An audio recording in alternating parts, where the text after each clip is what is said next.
do, my people? You know it is Don Tony Teflon. I'm back at you. Another one. The unusual suspects are here with another Game of Thrones What If. And this is What If Rhaegar won, actually defeated Robert Baratheon in the Battle of the Trident. Very interesting topic as always. I got my co-host, my man, rolling with me right here, Phil the Issues guy.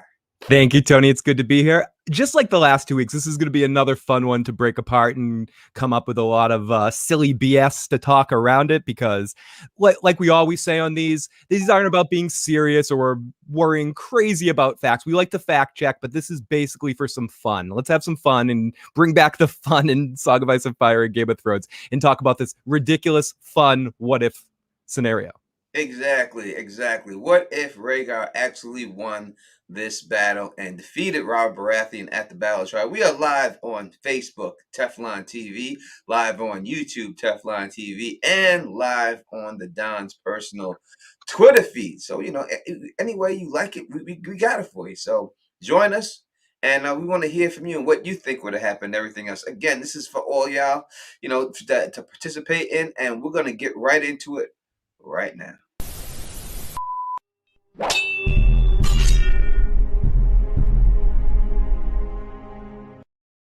What up to everybody out there rocking with us? You're now rocking with the best. You know what it is, the Don Tony Teflon. If you can, please subscribe and click that bell so you can be notified every time I drop a new video. I should have said, what up to all my thugs, nerds, freaks, and geeks? That is my tagline and everything else. But let's say what up to the people rocking with us right now. My man, Pete Easy. Pete Easy. In the building rocking with us right now. Ginger is in the building right now. Jay Cruz is up in here. Mark B is up in here. Miss Duncan the Tall is up in here rocking with us right now. We got a super chat right off the bat. Thank you so much. Kelly Johnson T. What happened to Dawn's 10,000 spears? Doran said. I love Kelly Johnson. I do. I do. But it always comes with these things that not off topic or anything else, but I want to answer this, and we will answer this. We will answer this because the super chat, we have no choice but to. But I want to get into this because we're not going to be on too long. But I promise you, Kelly Johnson, before it goes down, this gets done. Teo is rocking with us right now. AK47 is in the building. M Hayes is up in here. What up to everybody in here? Tamara is in here. That is the original Tamara. Oh, Tamara's back. She is back. What's going on? Hopefully, I know she had a little baby. Hopefully, she's okay. Hopefully, the baby's okay and everything else. Happy to see you here, fam. Love to see you, Miss Oh So Awesome with one of the greatest names ever is up in there right now. Robert Smiley is rocking with us right now. All right, let's get into it right now. So, if people don't know the story, let's give him a recap real quick. Rhaegar leaves his King's Guardsman behind at the Tower of Joy, where he's about to have a baby with Lyanna Stark. He says, don't follow me. Stay here. You must protect my son, because that is the Song of Ice and Fire right there. I'm going to meet Robert Baratheon in battle. He does so in the Trident.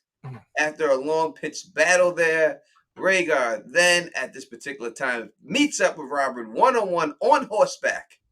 And after they clash and duel and everything, Robert lands the big blow to his chest, sending the rubies that are inside, making a Targaryen symbol down into the river. It is forever known as the Ruby Forge. When Rhaegar lay dying, one word claimed to his lips, which was Lyanna. And that ended Rhaegar. That ends Robert's rebellion and makes him basically the king. That probably put that down. Right? Essentially, at that point, all of the people that supported Rhaegar in battle in that moment were so shocked by his defeat that even if they could have kept fighting at that point, it was almost like an oh shit moment, and everyone froze and it was all done. So yeah, it's a very important moment. Another thing I like to point out about Rhaegar, and just because it's not necessarily on topic, is he was someone that was so believed more than anyone in the Song of Ice and Fire universe about prophecy. And I wonder sometimes when he rode out there, before we get into the what if topic, when he rode out there, if he left his people there because he knew he was going to die. Was he going there to die in a sense, or did he think in his own mind he was going to win that fight? I think he knew that there was a good pot because Robert was been victorious. I mean, you have to see the writing on the wall. Just like when Rob Stark is in battle, and Tywin Lannister said they're like, "Oh, he's a boy." She's a boy who's won every battle. Listen, and Tywin's an old man who's won a lot of battles, but he's like, "Yo, look, man, don't tell me about this. That he's a boy anymore. He's won every battle he's been in. Yep. That boy shit goes out the window now."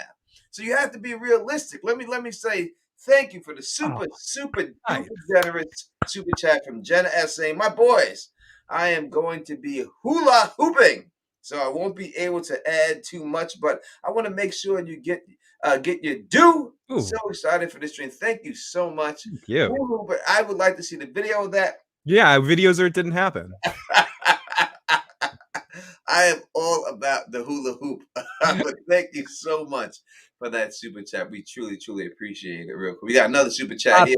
And PDZ also added, I think he thought he would have won no problem. He thought he was the prince that was promised. I guess my only question is, did he think he was, or did he possibly think his son was? And that's why I think at this time he believed that it was. That's why he had to have the baby with Lyanna. Like he knew that he had to do that for that reason. It wasn't like he hated his wife. He just said, "Oh, I can't be with this woman no more." Like she wasn't good in bed. Thank you, Hannibal Miss for $4.99 super chat. We truly appreciate that. It wasn't like that. He knew at this particular time that he had to have this baby because that baby was the Song of Ice and Fire. I mean, I think that when we see the House of Undying with Dany, I think that proves it right there where he's playing the harp, that he knows that, if that's the case of anything else like that. So, all right, let's. I think at first he thought it was going to be his song with Ilya. He thought it would be her baby, but realized then that no, it's the Song of Ice and Fire.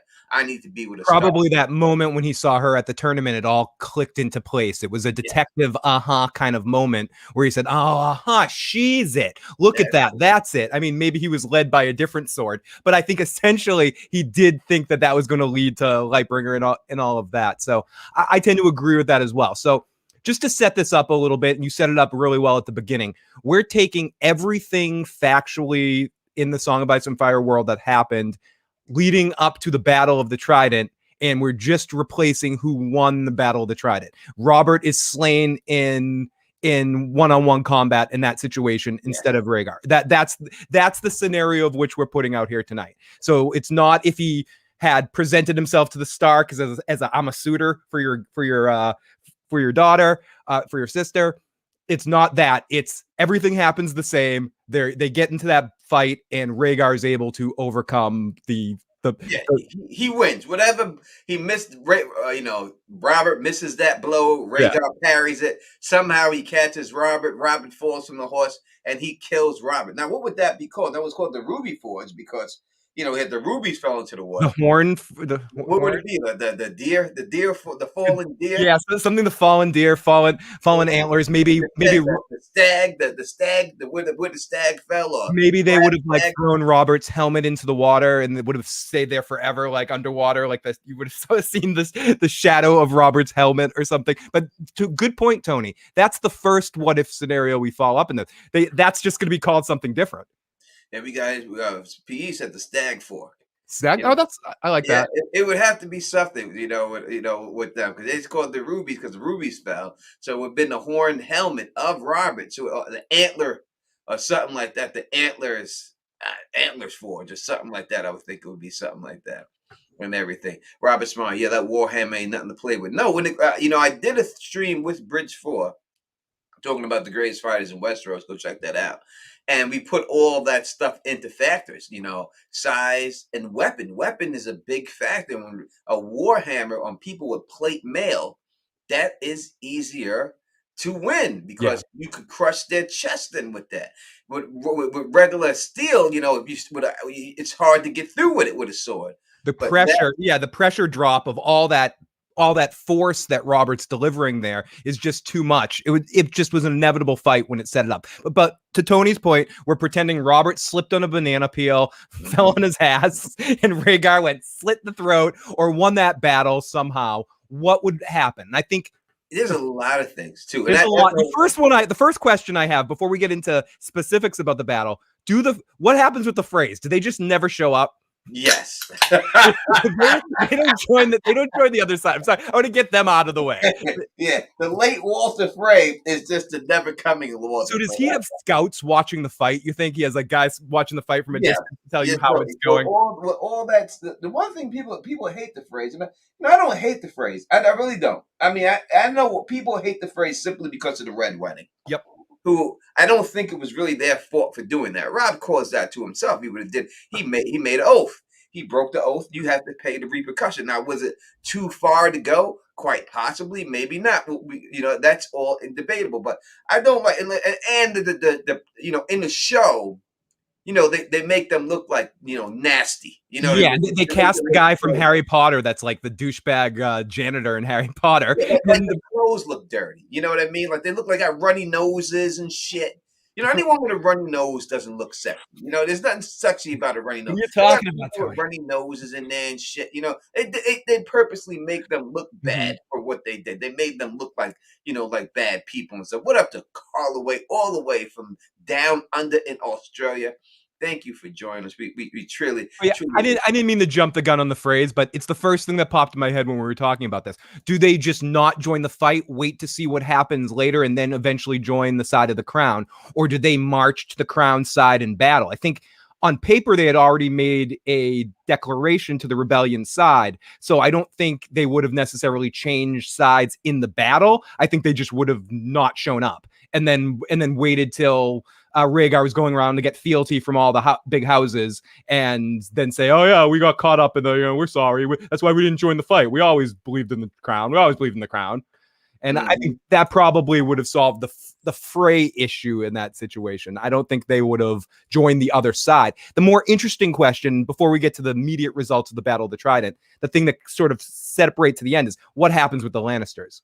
Does Tywin join the other side? So I guess an overall question to you, Tony, does the same thing happen in the middle of the battle that happens on the other side? The minute Robert falls, does Rhaegar's army wipe out the rest of the rebel forces? I don't think they wipe them out, but I think that they would drop their weapons on the floor. And Rhaegar, being from what we've known about him, doesn't seem like somebody thanks to the cloaked one up here rocking with us right now, all the way from the land down under. Also, you know what I mean? I appreciate that. So I would think it would be like this. Rhaegar doesn't seem like someone who's a violent person. So whether he could not, this is a war. There's a lot of people going on. He can't just say, hey, everyone, stop fighting. I won. You know what I mean? Let me play a song. I'm going to play a song for everybody. Automatically going to hear him. Everybody's going to drop their arms. But I think that what would happen would be, he would be willing to take prisoners. Everyone bend the knee at this particular time because he's not the Mad King. The Mad King was on the battlefield. You all burn it, right? But it's not the Mad King. It's Rhaegar. We'll get to the Mad King in a little bit about what's going to be done with him. Oh, definitely, without a doubt. So I think that Rhaegar wins. The other side drops their sword. So the biggest question right now is the one that Aegon the First. Yep, and honestly, it's the thing that probed Tony and I after the show, because after last week's show, we had the sort of after-show discussion to try to figure out what we were going to do next, and that was where that led into doing this. What does he do with Ned? Does he march Ned down to the Tower of Joy? Tell him about his sister? Have a meeting with Ned Stark? You and I have to treat in the middle of now that Robert's gone. You and me need to treat in the middle of this battle. I need to tell you what's really going on. And this is all a lie. This is all a fugazi. Yeah, my father's effed up, but we'll deal with him later. We need to stop this before all of your men are killed. Do you think he tries something like that, Tony? Yeah, I think that without a shadow of a doubt, he bags Ned up and says, listen, this is straight fugazi. Yep. Everything you heard about me is wrong. I love your sister. Your sister loves me. I never kidnapped her. I married your sister. She's my wife right now. And she's having my child right now. So everything else you heard is bukkake. All right, for lack of a better term. I don't know why that came to my mind right. That is a good one though. And Ned's only reaction to that can be, I want to talk to my sister. And what about your father? Your father burned my brother and my father. And then Rhaegar's going to say to him, listen, I know I'm sorry about that. My father's obviously out of control. Once this is all over, we'll say this later too. We'll talk more in depth about this. I'll create a council and we will talk about this. And I think Ned being Ned turns to the Force as being the man in charge at that point, or is Jon Arryn fighting in that battle too? Oh, this is for Ginger Bell. This question gave the super chat for. I think, is he asking for Ginger Bell, or is he asking the question to Ginger Bell? I think that's to Ginger Bell. I think that's right. asking the question at Ginger Bell.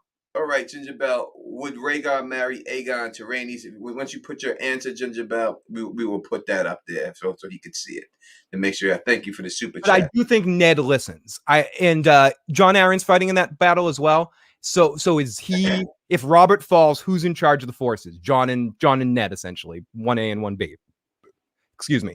So I would think that they would halt the battle at that point. I don't think it would be kill all the Stark men, kill all the Aarons, kill everybody. I think it would be a ceasefire situation. I don't know. How do you feel about that, Tony? Do you think the battle would stop at that point? Yeah, the battle would definitely be done with that situation. I think Ned, would be down with it. If Ned heard all that stuff and was like, my sister's about to become queen of the Seven Kingdoms, why wouldn't he be down with that? Why wouldn't he be with that? And especially Ned's the younger brother in this situation. It's a different situation. You know what I mean? He obviously he's gonna be like we're gonna. So that question was for us. So we're gonna take that question in a second. I'm sorry, I was confused on it. Me too. No, I was very confused. Someone else also mentioned Dany in that too. Would Aegon marry Dany? Yeah, I will definitely answer that question for you. That's a little bit down. We're working our way there. Let's get there. We'll get to that question and we'll answer that one. So right now we're still in the outcome of the Battle of the Trident. Yeah, we're at the Trident. Rhaegar slays Robert. Immediately, you're speculating that most of the soldiers on the rebel side sort of lay down their swords right there at that point. Yeah, I'm not sure if they do that, but I think immediately Rhaegar puts a halt, yells out to Ned Stark, grabs Ned Stark in some way, says, "We need to treat in the middle of the battle. We need to have a meeting. Robert is dead. I wish none of you more to die here today. Ned and we need to have a conversation." And to your point, say it's a bukkake. It's a Fugazi bukkake, and you need to know the truth and tell him the truth. Does Ned believe him? I would think that he would say. So this is what it is about Rhaegar. From what, and I'm going by what we know about Rhaegar. Yeah, and what everyone knows, because we got Sir Barristan would still be wounded, right? And he would still get help. He wouldn't die. You know what I mean? He definitely Robert gave him a helping hand, and his boy Rhaegar is going to give him a helping hand. If he could actually talk to Ned, already respects Sir Barristan because of his father, and I think that Rhaegar has a way about him, a way to talk. Like if he just was really sincere, I think Ned would pick up on it and believe him. I think he would still say he wants to see his sister, but I think he would pick up on it. You know what I mean? And say, "Yo, I didn't kidnap this chick." So did they turn and march to Dorne right there? I think that they would pack up, and that leads to a whole nother situation with Lyanna living up. But before we get there, we're not quite there yet. We're right there. We'll have to let's address something real quick that does happen. So after the Battle of Trident, Ned Stark then marched and lifted the siege at Storm's End. Right, that was Stannis is dead. He's not surviving on. All right, so now there is no Ned Stark marching to lift the siege for a Storm's End. You got all of these damn Tullys, everyone, not Tullys. You got Loras, the Tyrells, and all them outside with the siege of Storm's End. How does that end? Do you think that Stannis makes it out of there? Oh God, it's hard for me to imagine that one of Rhaegar's deals to Ned, if they do some sort of peace, would be that he'd have to. I mean, it's a messed up thing because if they could have got Storm's End by that point, they would have. So they would have just had to wait him and hunger him out. I think ultimately, at least until Ned got a handle of things, a lot more people in Storm's End might have died because they would have there'd been no reason to lift the siege. And Rhaegar's orders to me would be hard to imagine that he wouldn't want Renly and Stannis both dead. I don't know if the way I look at Rhaegar, like he wouldn't, like he would, like if you bend the knee, We good. And I guess Stannis would respect the crown, respect the power, and he would bend the knee. Yeah, I he said think he was only following his brother because he was the little brother, and he said, there's some, and he did. It was a big deal for Stannis. He didn't want to. He was like, "This is my king. I should follow my king, but this is my brother, the so. older brother." My question to you, as a Stannis stan, do you speculate that the minute he got word that Robert lost, he would throw down his swords and give Storm's End to the Tyrells? And No, the Tyrells will kill him. There's no the Tyrells will kill him because this, the Lord of Tyrell, he just wants to, Mace her? Mace just wants wants to be able to say he took Storm's Yeah, End. he wants to say he wanted to beat one of the greatest commanders Yeah, in he Westerosi was history. trying to say it. So the only way to say it is to kill everyone in there so he could tell his own tale. You know what I mean? But as the number one Stannis fan in the whole Storm of Ice and Fire community, the original Stannis fan before it was popular to become one, first one, I'm going to say that I think that Stannis somehow slips out with Davos. And then because he still cut Davos's fingers off. Davos slipped in. Right. So that means there is a way out. So you think Davos? It's not like it's impossible. You know what I mean? He did slip in. So I could see him slipping out with his daughter and his wife, with Davos, with the lowering the black sail in the night and getting the fuck out of Dodge. And he still would cut off Davos's fingers. Yeah. He would still give Davos fewer fingers. Mace was never going to take Storm's End no matter what, says AK. Tolk says Stannis might take off and come back with the Golden Company. AK says, I don't think that Rhaegar would kill Stannis. He would basically be buying Stannis' loyalty by keeping him as a lord. Phil, and Scott says, Phil, does Aerys or Rhaegar make the Storm's End decision? I think if they're winning the battles and the spoils of battle, Rhaegar, as our potential in this scenario, spoiler alert for the end, our new king, I think does decide who's in the fate of Storm's End. It's like, listen, Mace. I think Mace bent the knee to Ned Stark without even, as soon as he showed up, he's left the siege alone. It was done. So if Rhaegar shows up, is going down there and shows up with Ned, then it's over. He says, leave him alone. Listen, we're going to install you as the new Lord of Storm's End. That could work out better for Stannis. Yeah. He could finally get everything he wanted. He could be the new Lord of Storm's End. He doesn't have to deal with Melisandre. He doesn't have to deal with There'll be no Melisandre. There'll be none of that bullshit. It's, listen, you're the new Lord of Storm's End. Your brother's dead. You're now loyal to me, blah, blah, blah, blah, blah. Stannis Stannis never wanted to fight for the Iron Throne. He only did it because he felt his duty forced him to do it because that is what the law was. Yeah. So he's definitely always about that. If somehow he didn't die, he would definitely bend the knee to Rhaegar, and that would be that. It wouldn't even be an issue. Would he survive in time to do that, though? Like, if Mace gets through the gates and gets them, then he's dead. Mace is never. I agree with AK. Mace is never. If the Tyrells were going to get in there, they would have got in there already. Yeah. So if he can't get through, then they go down there. Now this is two things. Now, all right. So this is how we have to look at it. Does Rhaegar and Ned Stark beeline straight, say fuck Storm's End? I'm not even thinking about that. We're going right to Lyanna. Do they have Littlefinger's transporter gun, or are they going by real Westeros distance rules? Because that's a long way down. But Ned did stop. Like Ned did a couple of stops, right? He stopped at King's Landing, and then he stopped at King's Landing, he stopped at Storm's End, and then he went to get. This is what I think they would do, and at least my speculation would be Ned would take a force of like 5 or 6 of his best men would come with him, and they would ride fast down there with Rhaegar and a couple of his men, and they would sprint down there as fast as possible, with keeping both armies basically camping, opposing each other at the Trident, waiting for them to come back. I don't know why but I think it would be something like that. Like the forces would stay put, and then a small group of Rhaegar, Ned, maybe Jon Arryn, maybe a few other people would come with Rhaegar, and Barristan's injured, so it'd have to be some of his other forces, and I think they would head down. I think that's what would happen, Tony. All right. So we're going to answer this question. Aegon the First is how Rhaegar reward Randall Tarly for beating Robert in battle. I don't think he would.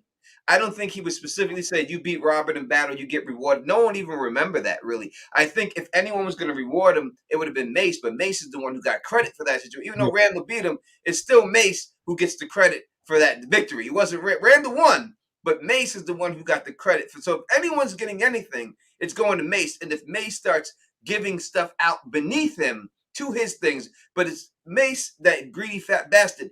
He was the one who was the one who'll get all the credit for it. Now, on top of that, on top of that, similar to when like the first guy that beats a boxer that's undefeated is better when the third guy beats him, it's not as memorable. So if you go into a situation where Robert lost in one-on-one combat against Rhaegar in a battle, it wouldn't be that much of a sort of historical footnote on who is the only person to beat him in battle. It wouldn't matter because Rhaegar would be, I beat his ass. I don't care. Okay, yay for you. You beat him. So did I. I beat him in one-on-one combat.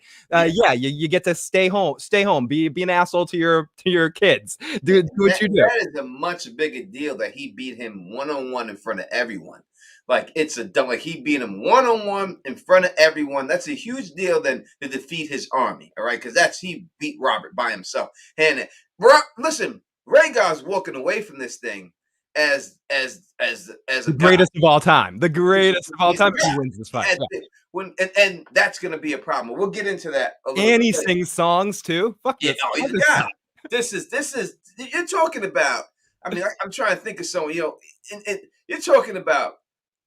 You're talking about Elvis in his prime, Muhammad Ali in his prime, rolled up into one person. Yes, exactly. Right now, you know what I mean. And he can fight. Like the Beatles, like his group, like he's with Sir Arthur Dayton, they'll be like the Beatles. And he can be like Bruce Lee in his best movie too, and he's like the best fighter that beat the best, one of the best fighters in Westeros in that situation. He does everything. He's the now we have sports. It would be someone being Michael Jordan and then being Tom Brady. Yep. If Tom Brady played basketball and was as good as Michael Jordan, and then played golf and was good as Tiger Woods. It would be like someone was I was just gonna do it.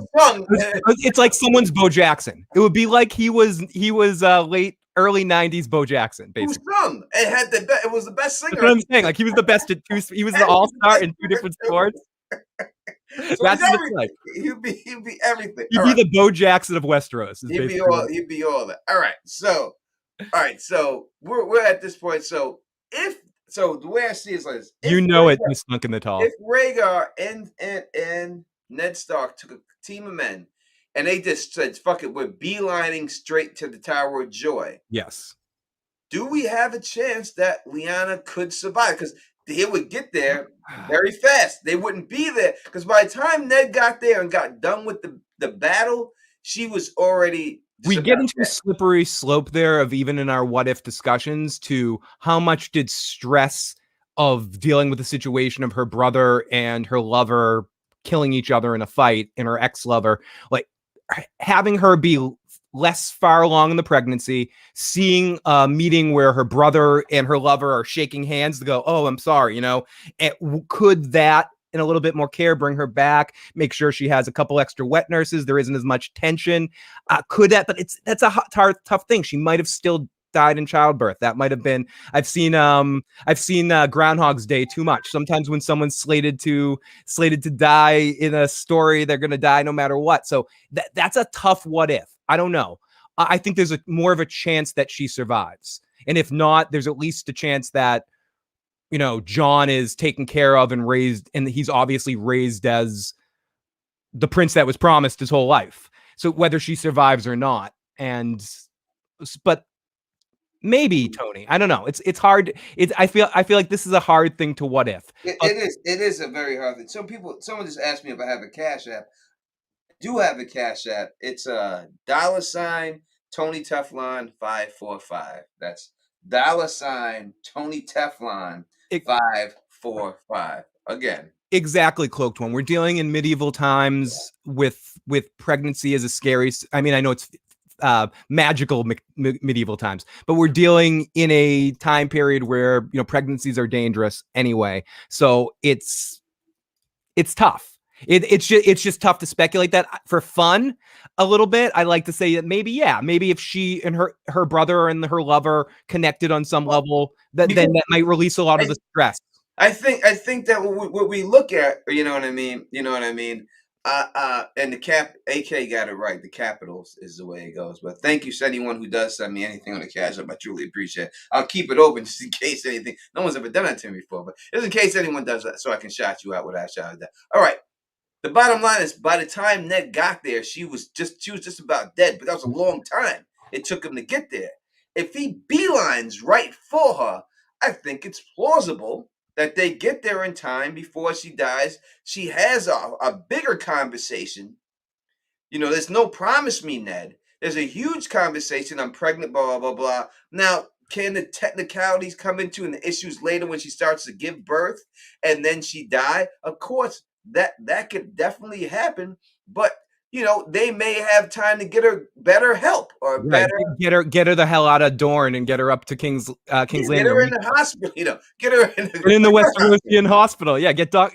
Hi everybody, I'm Dr. Nick. Get Dr. Nick in there. Get somebody in there. No, I agree with you. It's certainly a possibility. I think either way, once Ned gets down there, I 100% agree with your point. They beeline it down there. They have plenty of time. They see her way before she dies, even if she's not in the best health. Ned has more of a conversation with her, understands more where her perspective was with everything.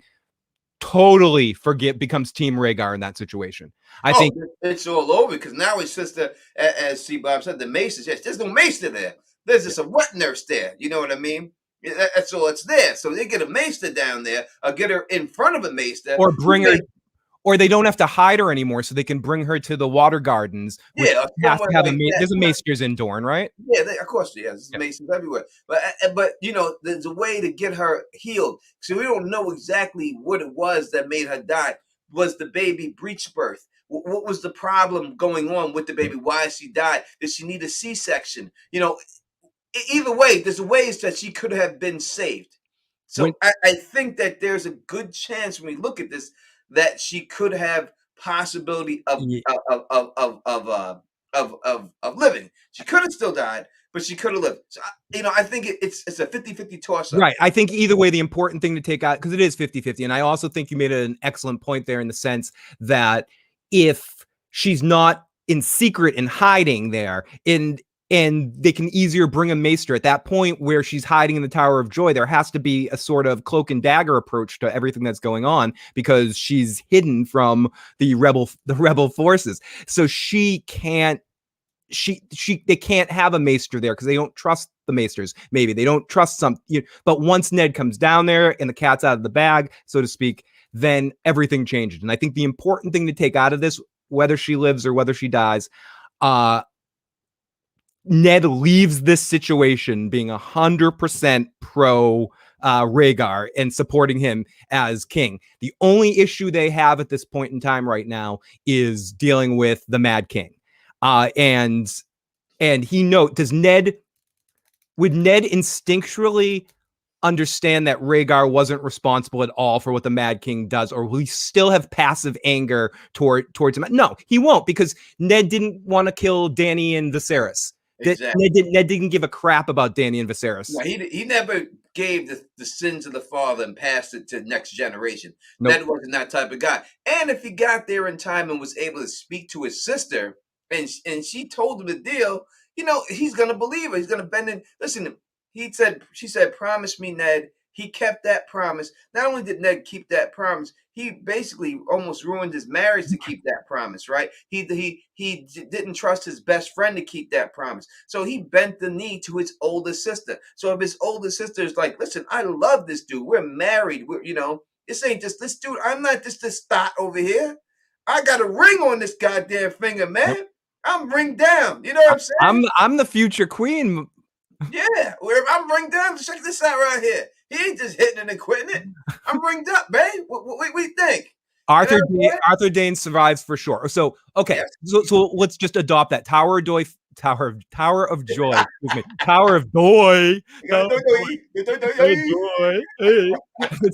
Tower of Joy fight.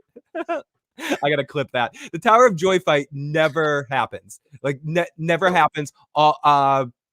Sir Arthur Dane, Hightower, all the knights, everyone that would have been a lot dead in that situation, all survive. Every one of them, they're all alive. So you definitely now you, as I said, now you have the Beatles, the Yep. band's back together. You know what I mean with them, because right after this situation comes, there is going to be, this will be the whole thing. Now, Rhaegar, obviously, whether Lyanna lives or dies, we can't call it, so we're not going to say either or.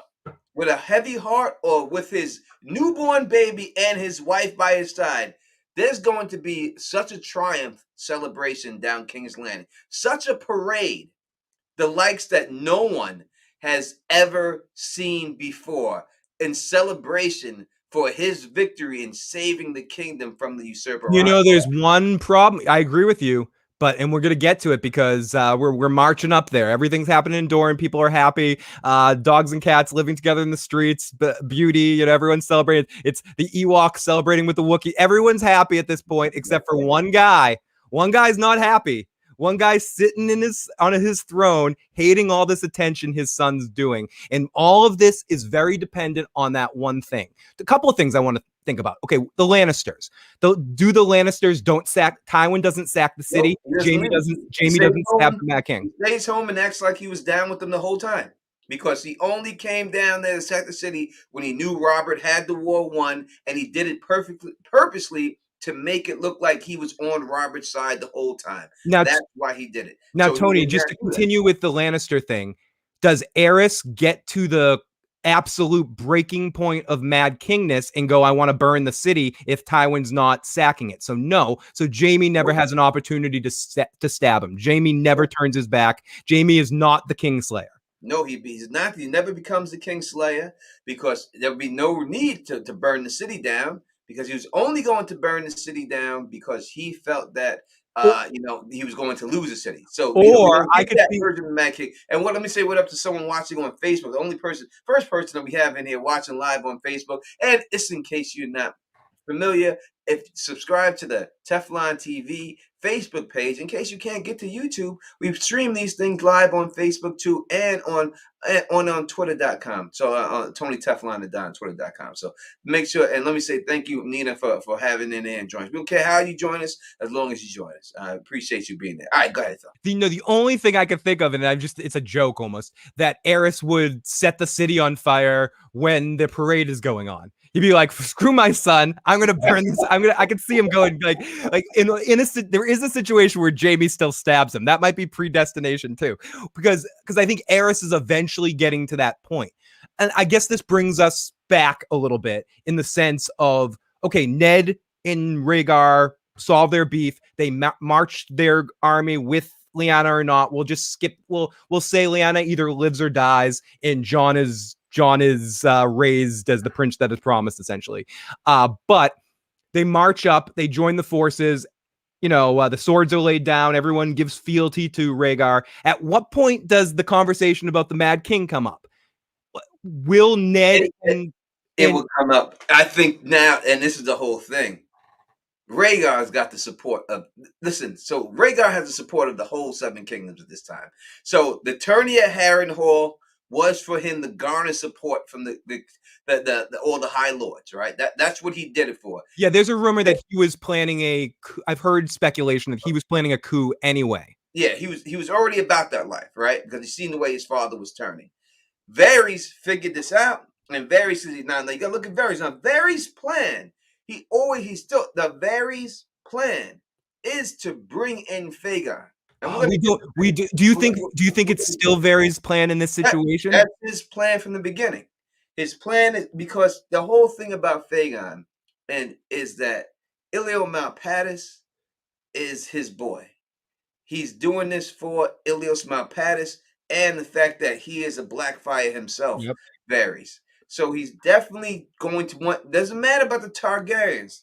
He wants a Blackfire on the throne because he believes that they are the ones who should all have the throne. So his plan is, he did not want Rhaegar to be able to do this, because he knew if all the Seven Kingdoms would unite behind Rhaegar, and there would be no way to bring in Rhaegar to take over without a huge battle. There's no way dealing with the popularity of him. So at this particular time, he's the most pop. Everything Varys won is out the window.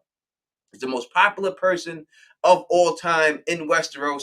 The plan was already set. Now, it would be if Varys is like, listen, he's going to the Mad King, like, listen, man, he's gonna come get you.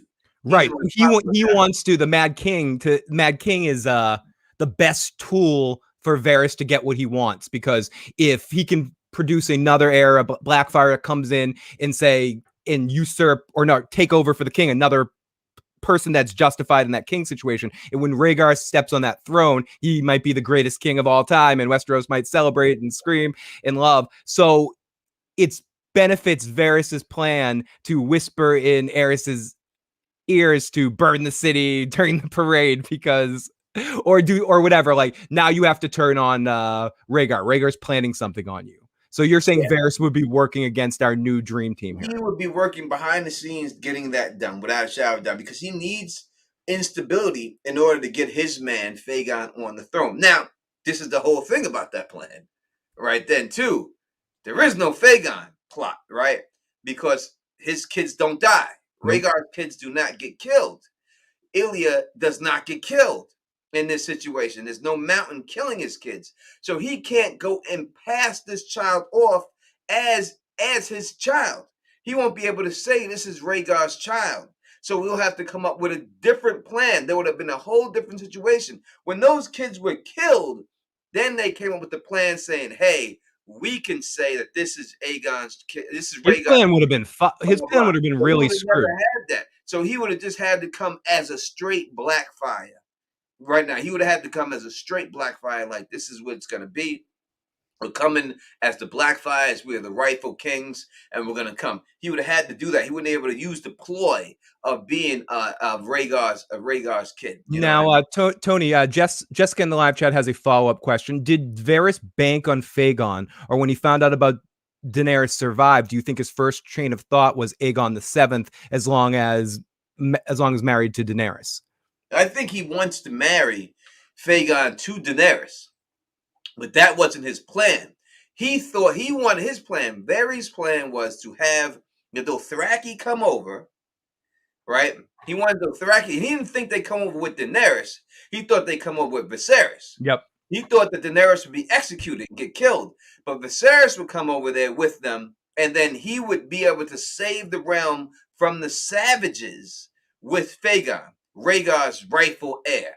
That was his plan. That's what he wanted to do. He wanted to make, as Peter Baelish says, chaos is a ladder.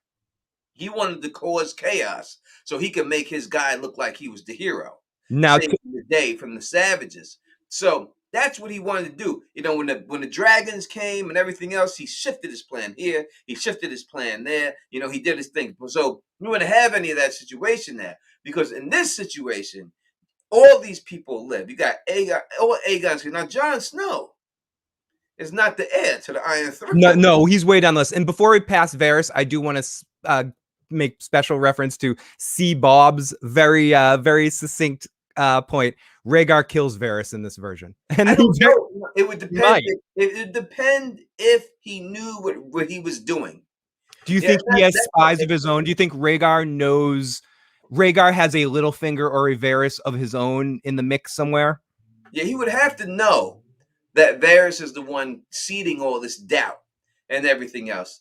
But I think so that I can't say he would kill him, because it doesn't seem like the guy who's just executing people. But if he found out someone, he would definitely. The whole thing is this: Rhaegar is now going to be listed as the greatest fighter in the realm, rolling with Sir Arthur Dayne and Sir Barristan Selmy and Jaime Lannister and Hightower too, who's no fucking slouch.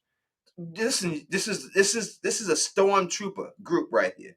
Like, if these dudes roll up on you in Westeros, you can't beat them. There's no set of people that you can put up there to fight them. That is a gauntlet. Like this is them. They're like if the White Walkers went against them, they could. We're gonna get to the White Walkers. They will eventually go against this in this version. Because this group is a group of fucking heavy fucking hitters. As P. Easy says, the 90 Dream Teams. Yeah, swords. yeah, You are goddamn right. exactly. This is You got Magic, Larry, Michael, and Barkley in his prime, and you got them all. This is the Patrick Ewing. stormtrooper group right here, which would have been amazing to see all these dudes in Miss action. Man says, what if Varys brought Aegon to court and claimed he was Aerys's bastard? Aerys had a mistress for short periods. Aegon could follow the Blackfire model and gain support from the former BOB supporters. I think the unfortunate thing is in this situation, or for Varys, unfortunate thing in this situation, Rhaegar's coming off this huge fight. He's also saving the realm from the Mad King, his own father, and taking that sacrifice. And I think if he gets his ass in that seat, he's the greatest king since Aegon the Conqueror. You know, like I think everyone supports him. It's hard to bring claims against him at that point in time.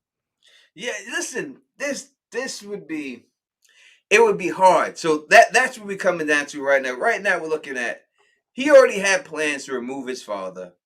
He already talked to Ned and his wife, say even she's alive. They know what he did with his father. I don't see now. Is there any way Rhaegar supports his father and says, Ned, you're just going to have to eat that? No, I don't think so either. Because I believe that the turning of Harrenhal and all that stuff, that Rhaegar had a plan in place. I said this earlier too, to expand a little bit more on it. I think he had a plan in place at some point to hold a council of all the, similar to what we see at the end of the Game of Thrones television series, where they decide a new king. And he would have presented himself as an option, and I think everyone would have voted for him. But he would have said, we need to get that guy the fuck out.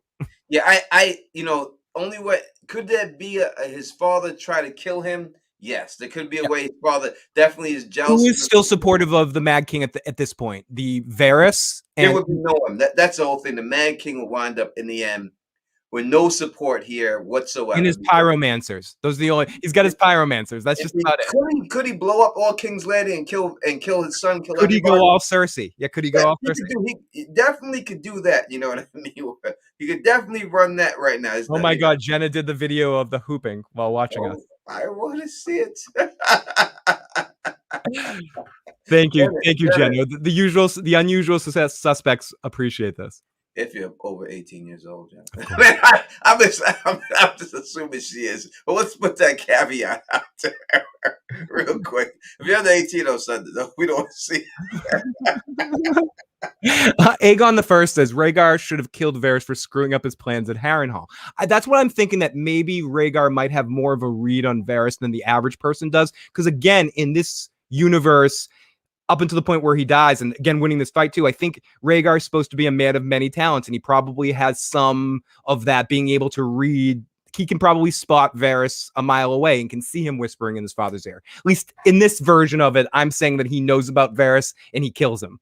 And he has him executed at the same time that when dealt with his father, because he's going to say Varys is supportive of my father. I don't care what he says. He's on his team. We need to execute all of them. So for me, I would say Varys dies in this version. I can feel that.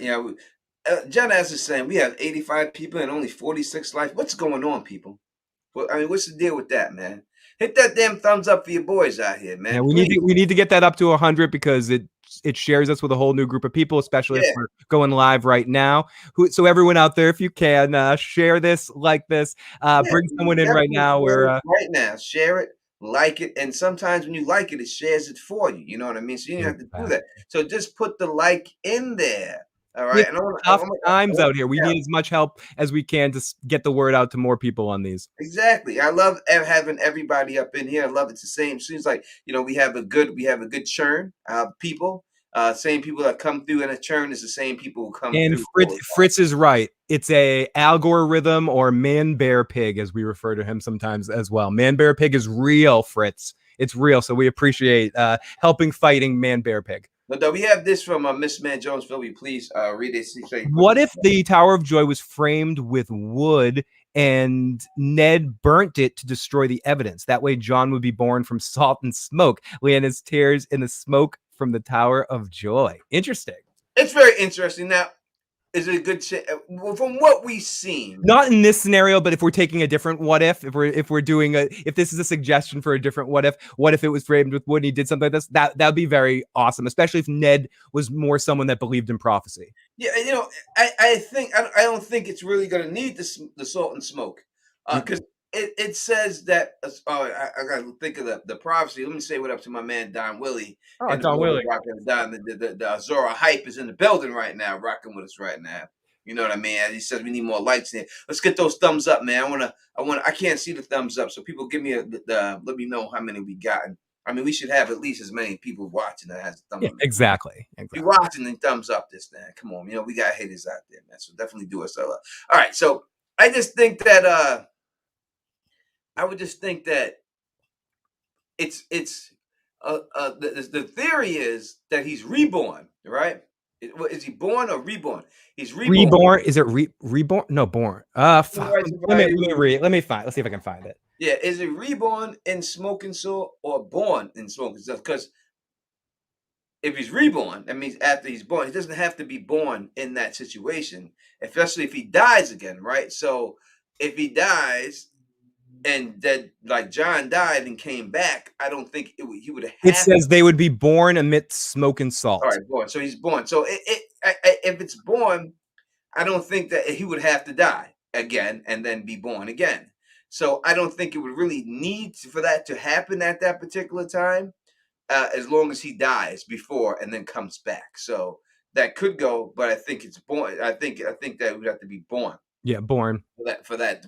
He just have to die. I'll be up to 71 life thumbs up. Thank you everybody, and keep it coming, keep it pushing through. So okay, in this situation, Ned has Ned in to sum up where we're at right now. Ned and Rhaegar have met at the Tower of Joy. They have their do they leave Lyanna down in Dorne at with a maester looking after her as they march back up, or do they bring her with? I would think it would depend. So like I said, they have a triumph that people don't. I'm sure everyone here is a Roman fan, especially if you watch the show, the best show TV, Rome. Yes. You see what the triumph that they have is every time they have a major victory, they will have a parade. They would call it a triumph. I think that Rhaegar at the triumph with his newborn baby, with all of his kids, you would have all of his kids, his two wives. Right? He looked like Aegon the Conqueror here. He'd have two wives. You have all these kids. I mean, he truly looked like Aegon. Is Tywin Lannister there in support of Aegon? What does Tywin do after the win of this? We talked about the phrase. We talked about what would happen with the Tower of Joy situation. Yeah. What do the Lannisters do? What does Tywin do? I think since right now Jaime Lannister is part of the King's Guard, Rhaegar would still have it. If Rhaegar, now we're going under the facts that Rhaegar does remove his father from the throne and take the throne. That was his plan. So we just say that plan was. How does that go? I guess that's where we're at in the story now. How does that go? That doesn't go well, but it happens. Now, you could say that he locks him in a black cell. You could say that he gets poisoned. There's many ways to get him out of there. We got to figure it out though. Okay, so Rhaegar and Ned march up. They solve their problem. This is pre-parade because they got to get rid of Aerys before they have a parade. I'm sorry. I don't see Aerys allowing them to have a big parade down King's Landing Main Street of Disney World going in this stuff. He's burning them all. So, especially with Varys whispering in his ear. So the first thing they need to do once the alliance happens, Storm's End gets freed at that point. So they come back to the Trident, meet up back with the armies. There's an alliance. They go to Storm's End. Rhaegar declares Stannis as Lord of as whatever, releases that siege. Stannis lays down his sword for the true king and is on the side. They release Dragonstone. Like everything gets cleared up. Then they make their way up to King's Landing. At that point, right there, they need to do something about the Mad King. Does the Mad King have any support? Maybe Jaime stabs him again. Maybe they get word into Jaime to stab him. Jaime, just stab my father. I will say thank you for the super chat, John Pierce. First Live King, love the hypothetical. What do you think Stannis does and Robbie does? I think Phil kind of answered that right there.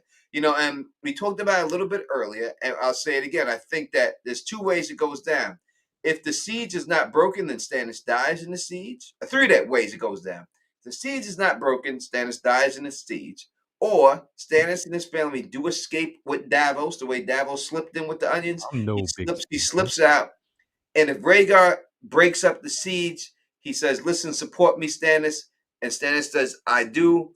He becomes the Lord of Storm's End. Especially if Ned is standing right next to him saying, Robert started this rebellion on a lie. Yeah, And once he realizes that it's a lie, he's gonna hate Robert for doing it. Ned's gonna, God damn my brother in his angry cough. yeah, you use my family as your excuse to rebel versus the fucking throne. So Ned would hate him. So I think it would go either one of those three ways, John Pearson. Thank you again for this. And no name. I think we figured in this scenario right here, the wild card in this situation is Varys. As Varys gets word from his little birds about what has just happened, he's going to be scheming something with the Mad King, saying, your son's coming here with a force to take you out of leadership. You need to do something. And that's why I'm like, even with a joke, I'm joking about it to a certain extent, but it may lead to a point where Jaime has to do what he did anyway, but he's celebrated for it instead of vilified for it. Follow me here for a second, because Varys is going to get word through the little birds that there's an alliance between Ned and Jon Arryn and Rhaegar, and they're coming to oust Aerys as king. So Varys starts whispering in his ears, and the only thing Aerys can do is burn King's Landing down. And then Jaime might be faced in the same situation right there and have to kill him for trying to burn everybody. So, but I don't know if that's going to happen. That's just my Jaime Lannister fanboy stuff. To think that in that scenario, Jaime becomes a Kingslayer, but it's more celebrated because he helps the real king in that. Like somehow word gets to him through a bird or something to be like, you need to do something here. Because so Miss Man saying, how would the Target of the Dragon? We're a little far away from that, Miss Man. We're a little far away from the dragon egg situation yet. We're going to get to. They hire a faceless man to take care of the Mad King? They don't know nothing about the bottom line. That the dragon eggs are in Illyrio Malpatis's possession. There's no dragons in this with Rhaegar. They're in his possession. So we'll get to that when we deal with the Rhaegar situation and the dragon eggs and all that situation like that. And what up to the infamous Kiki joining us right here? I appreciate her being here and everything else. And everybody else. And thank you for coming here and rocking with us and everything. Very interesting and fun topic. I said, it doesn't seem like it would be a lot to talk about in this topic, but it really is. It's a very big butterfly that really messes everything up. So, okay. So does Aerys somehow get word that they're marching towards King's Landing to oust him? And if he does, what does he do? Does he kill himself with fire? Does he try to burn King's Landing, surround King's Landing in a consistent flame so no one can get near it? Like it's the museum at the end of Ghostbusters 2 when Vigo puts slime around everything. Like what does he do in that situation, Tony, if he knows that his son is marching to King's Landing to oust him? I don't know if he knows that. I think Varys might whisper that in his ear. It all depends if he truly believes it, because he could be like, fuck you. This is my son, blah, blah, blah. He could come to his senses right then, thinking that this is the play. The play is to celebrate my son so he doesn't oust me from the throne. Yeah. Like, make him love me, kill him with kindness. All of a sudden show my good side, you know what I mean, and everything else. Do that and kill him with kindness. It would all depend on how he would go. MD, see the MD rocking with us from Facebook. Thank you. I appreciate that. You know what I mean? Says, would that mean the North become the second most powerful house since their system would be created? So it would be. So we couldn't say the whole North because it wouldn't. It would be the Starks. House Stark would. So House Stark would be the second most powerful house without a shadow of a doubt. If Lyanna survives, House Stark, who already rules the North and everything else, becomes the second most powerful house in the Seven Kingdoms. And no doubt about it. Yeah, and Jon Arryn is not hand to the king in this situation, so Littlefinger doesn't. There would be no Jon Arryn. Who would be handed the king? Maybe Ned. Maybe Ned. If Rhaegar took over, he would need a hand of the king. He wouldn't take Tywin. I don't think Tywin factors in at all and everything else. Thank you for the super chat for 20. Fritz, cheers to you. Let me pull up the thug mug for you, baby. Cheers to you. This is on for you, baby. But yeah, I think Tywin, the only way he serves a role. Someone said this earlier in the chat, so I'm not giving this isn't a free thought. I've just been meaning to bring it up. Another what if scenario that happens in reflection off of this is there's no Martell Lannister beef. So you very easily could have seen Cersei married off to the Viper or something, or there might have been alliances with the I mean, Lannister. it could be Viserys. I mean, she could have got married to Viserys. No, that's a good one. That she might have. She always wanted to marry a Targaryen. She wanted Rhaegar, but Rhaegar's done. It could be Viserys. They could have Cersei marry Viserys if it's a situation like that. She gets her Targaryen, and then the Targaryens get to take over Castle Rock. So it's a win-win for the Targaryens in that Tywin's situation. playing a whole different game if this happens. Tywin would be down. He would have to be down with it because listen, his bloodline is still in there. Now his bloodline's mixed with the king's bloodline. You know what I mean? So, I think Tywin would rather his namesake be there. But if Cersei had to marry anyone and it had to be a union for the crown, it would have to be Viserys. That would be who they rocking with. You know what I mean? I can't see them her marrying anyone else. Would have to be that right there. Can you see?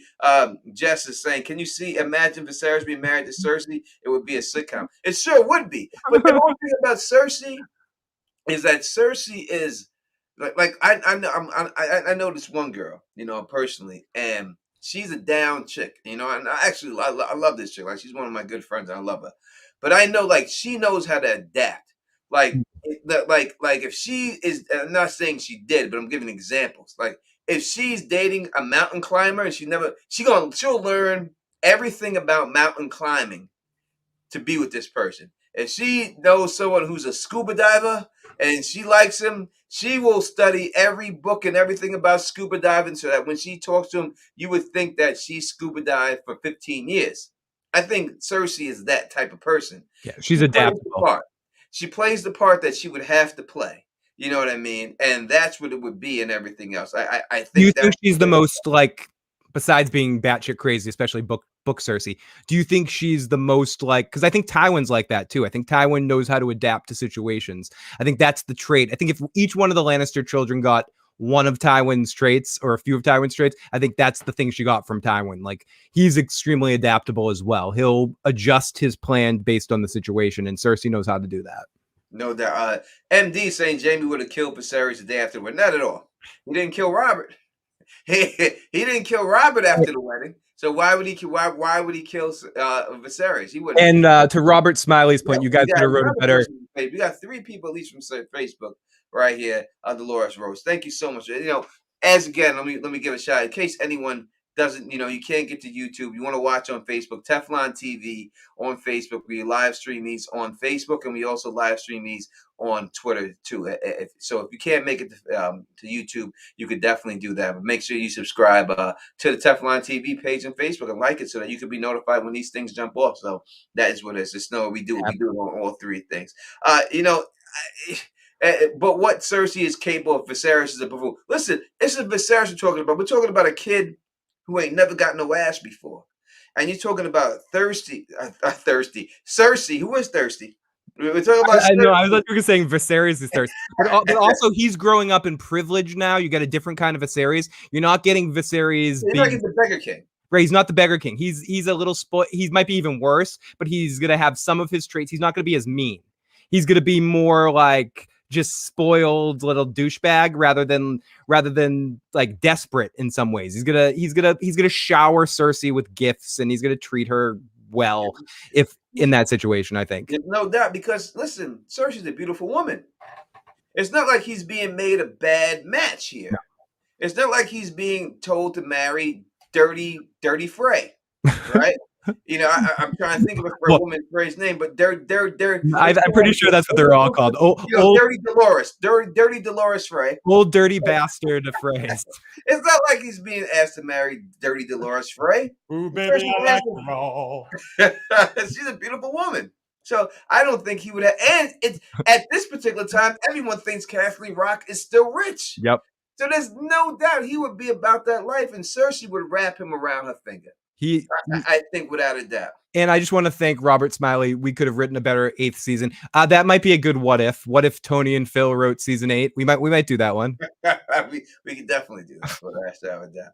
Without a shadow of doubt. So, we got another super chat before we go on. Let's go take this right here. Thank you for Cersei is incompetent. She thinks her clothes are not fitting correctly. It's the why. I think this is an interesting thing because as much as it is separated and different and they're similar characters and they're same characters, I do believe book Cersei and television Cersei are very different. I think book Cersei is batshit nuts crazy and incompetent. I think show Cersei has shown herself to be a little bit more competent, and the craziness doesn't come out till the end when she reaches her breaking point when Tommen dies and she gets thrown through the streets and all that sort of stuff.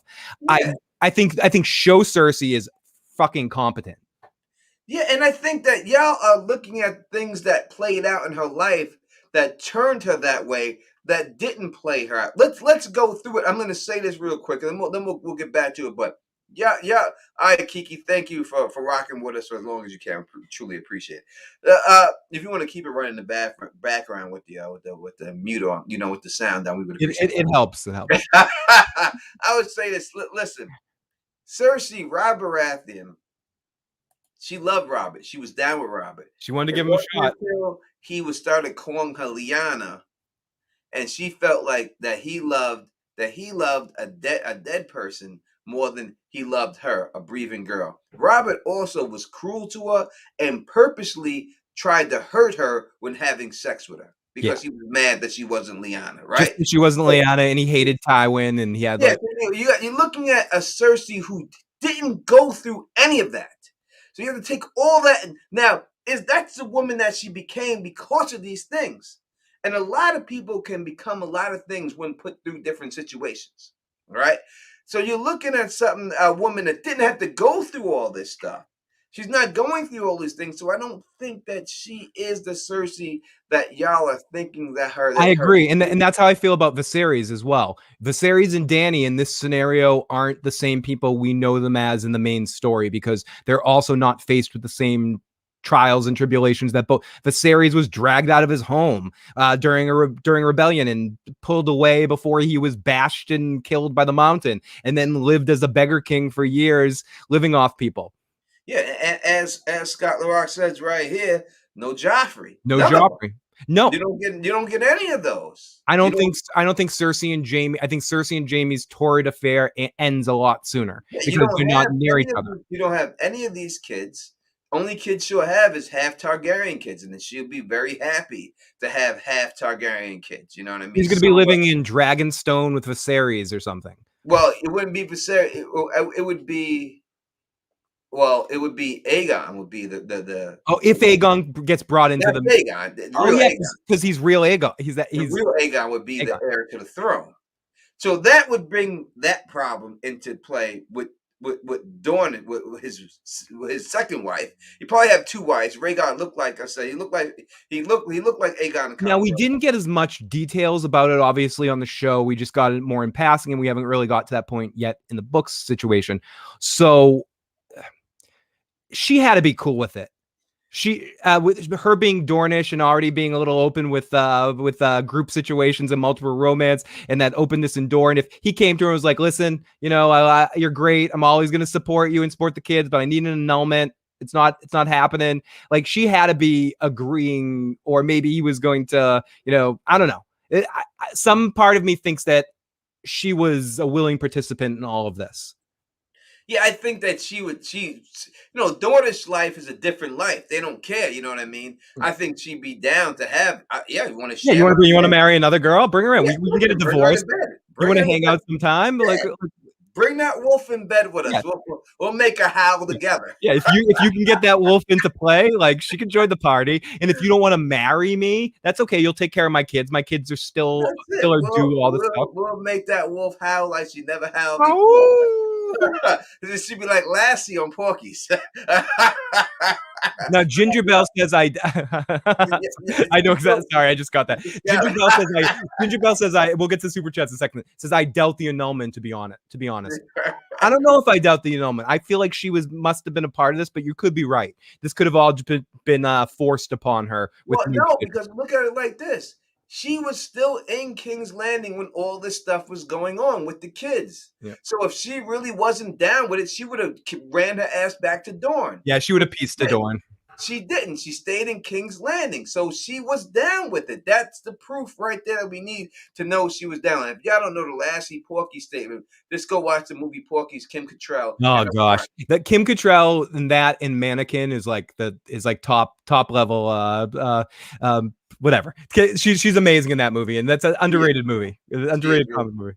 All right, John Pierce, let's get this. He said she would have the wiles for Littlefinger, to quote the biggest G of all fictional time, Tywin, low cunning. Yeah, she would never have the wiles of a Littlefinger. Yes, I believe that she would not have all that stuff that Littlefinger has. She wouldn't have to, because she would be what she always wanted to be, that princess. She'd be that princess of the set, unless she was trying to somehow overthrow Rhaegar or something like that. But I don't think she would do that. Jenna S, thank you for the super chat. Says, low key, kind of wish Cersei had killed Bobby earlier. Cersei is trash, but being abused is no bueno. If Rhaegar's kids lived, who do you think he'd marry them to forge alliances? So we'll have to get into that in a second. Daenerys marries Rob. Daenerys marries Rob.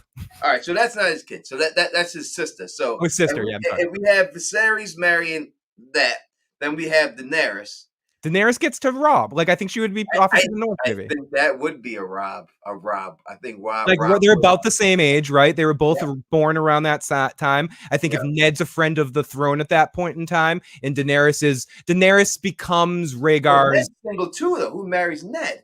No, Ned already married Catelyn at the beginning of the war. Yeah, all right, so Ned's not single. My bad. So Ned's got Rob would be the one. Rob it makes sense because Ned would be a friend of the throne at that point in time, and Daenerys and Rob are about the same age. So yes, in our scenario here, yes, everybody, Dany and Rob. Dany would be with Rob. I see that 100% there. Dany would definitely be with Rob. Viserys, I think we talked about Cersei. I think definitely you could see an alliance with the Lannister, with Viserys and Cersei. The age might not be quite right, but wait. Well, let's. Oh, yeah, but Stannis is already married. I was saying, what about Stannis? But Stannis would already be married, so that would throw that out the window. He wouldn't have to do that. Rhaegar's kids, like who would Jon marry? Yeah, that's different because it's hard. That's really hard to say. Not Jon, you know what I mean? Just Sarah or whatever. Yeah, Aegon, all three of his kids. It would be hard to truly say who they would be. Not Freys. No, we can definitely say that. John Pierce, thank you for the super chat right here. Appreciate that. Facts, Teflon Don. We definitely appreciate it. Now, we're gonna Sansa, maybe we got a Rickon mixed in there. They were okay. What we can say about that, or what I would say about that, is you have to associate that whoever's the closest to the throne. So potentially some of the Stark kids, if they were still to be born in the same way, possibly could have married other Targaryens in this situation. Like you might have seen an Arya later on, or Bran marry some of Rhaegar and oh no, that's family. Because Lyanna's their aunt. No, you could have Sansa marrying Aegon. You could have that. You could have that, but you couldn't. You couldn't have any of Lyanna's kids marry the Starks. I'm sorry. No, it would be if they wanted to keep it all in the family and they kept going that route. You would have. I think it would be Sansa. Sansa would marry Aegon. It would be that situation. I think Sansa would marry Aegon, and then she would sit the Iron Throne. She would sit and be queen next in line. You know what I mean? That's all I would see if it was everything. I would see would have to go that winter. Shara, lovely. Thank you. We have a lot of fun. These are, as we said before, it's fun to research facts and get into deep stuff, but it's also fun just to kind of lay back and have some good BSing about a universe that you like, and you're always looking to kind of probe what if scenarios. It's fun. So thank you guys that have been joining us every week. Yeah, and we're here every week 6:20 Eastern time every week on Wednesday. You will always be here. And at the end of in the comment section, please put what you want our next video to be. You put your what if thing in there, and we go through them all until Phil moves, and then we get the wheel. Then we'll spin the wheel. I already got the wheel somewhat set up with post-it notes, but then we'll have to do like a separate stream where we write them all down so we're ready for And the. then we'll have them all done and everything else, and then we'll spin the wheel with all of your posts on there, and then we'll go right by your post, and then we will have other guests on here. Most likely, it will be a Direwolf City podcast with members, maybe one at a time, maybe all at one time. We'll figure it out with them because they're the only ones who like us. We'll figure out how we get them on here. I'll talk to Gray, I'll talk to the ladies and everyone else, and we're gonna have them on depending on the episode. If you want to hear one of them on or all of them on a specific episode, say, hey, I think it'd be good if you put these women on this. Let us know. I contact them or get in contact, and we'll have you. Maybe we'll get Don Willie on here. Down the Vice Fire to join us on here to do a stream with us or something like that. AK-47, that's a given. That should be on here. At some point, yeah. That's a done deal. We'll have AK on. We know that. As well as hopefully our third compatriot will be joining us occasionally as well too. Yes, definitely. We definitely have him when he can get in there and everything. All right, real quick. Before we finish this up, we gotta go. We're gonna go into Rhaegar after the Rhaegar situation, and then the White Walk is after that. Right. Okay. So in this situation, Phil, before we go into that, I always like to give people their flowers as much as I can. You know what I mean? And we lost a great comedian. Oh yes. We lost a great comedian.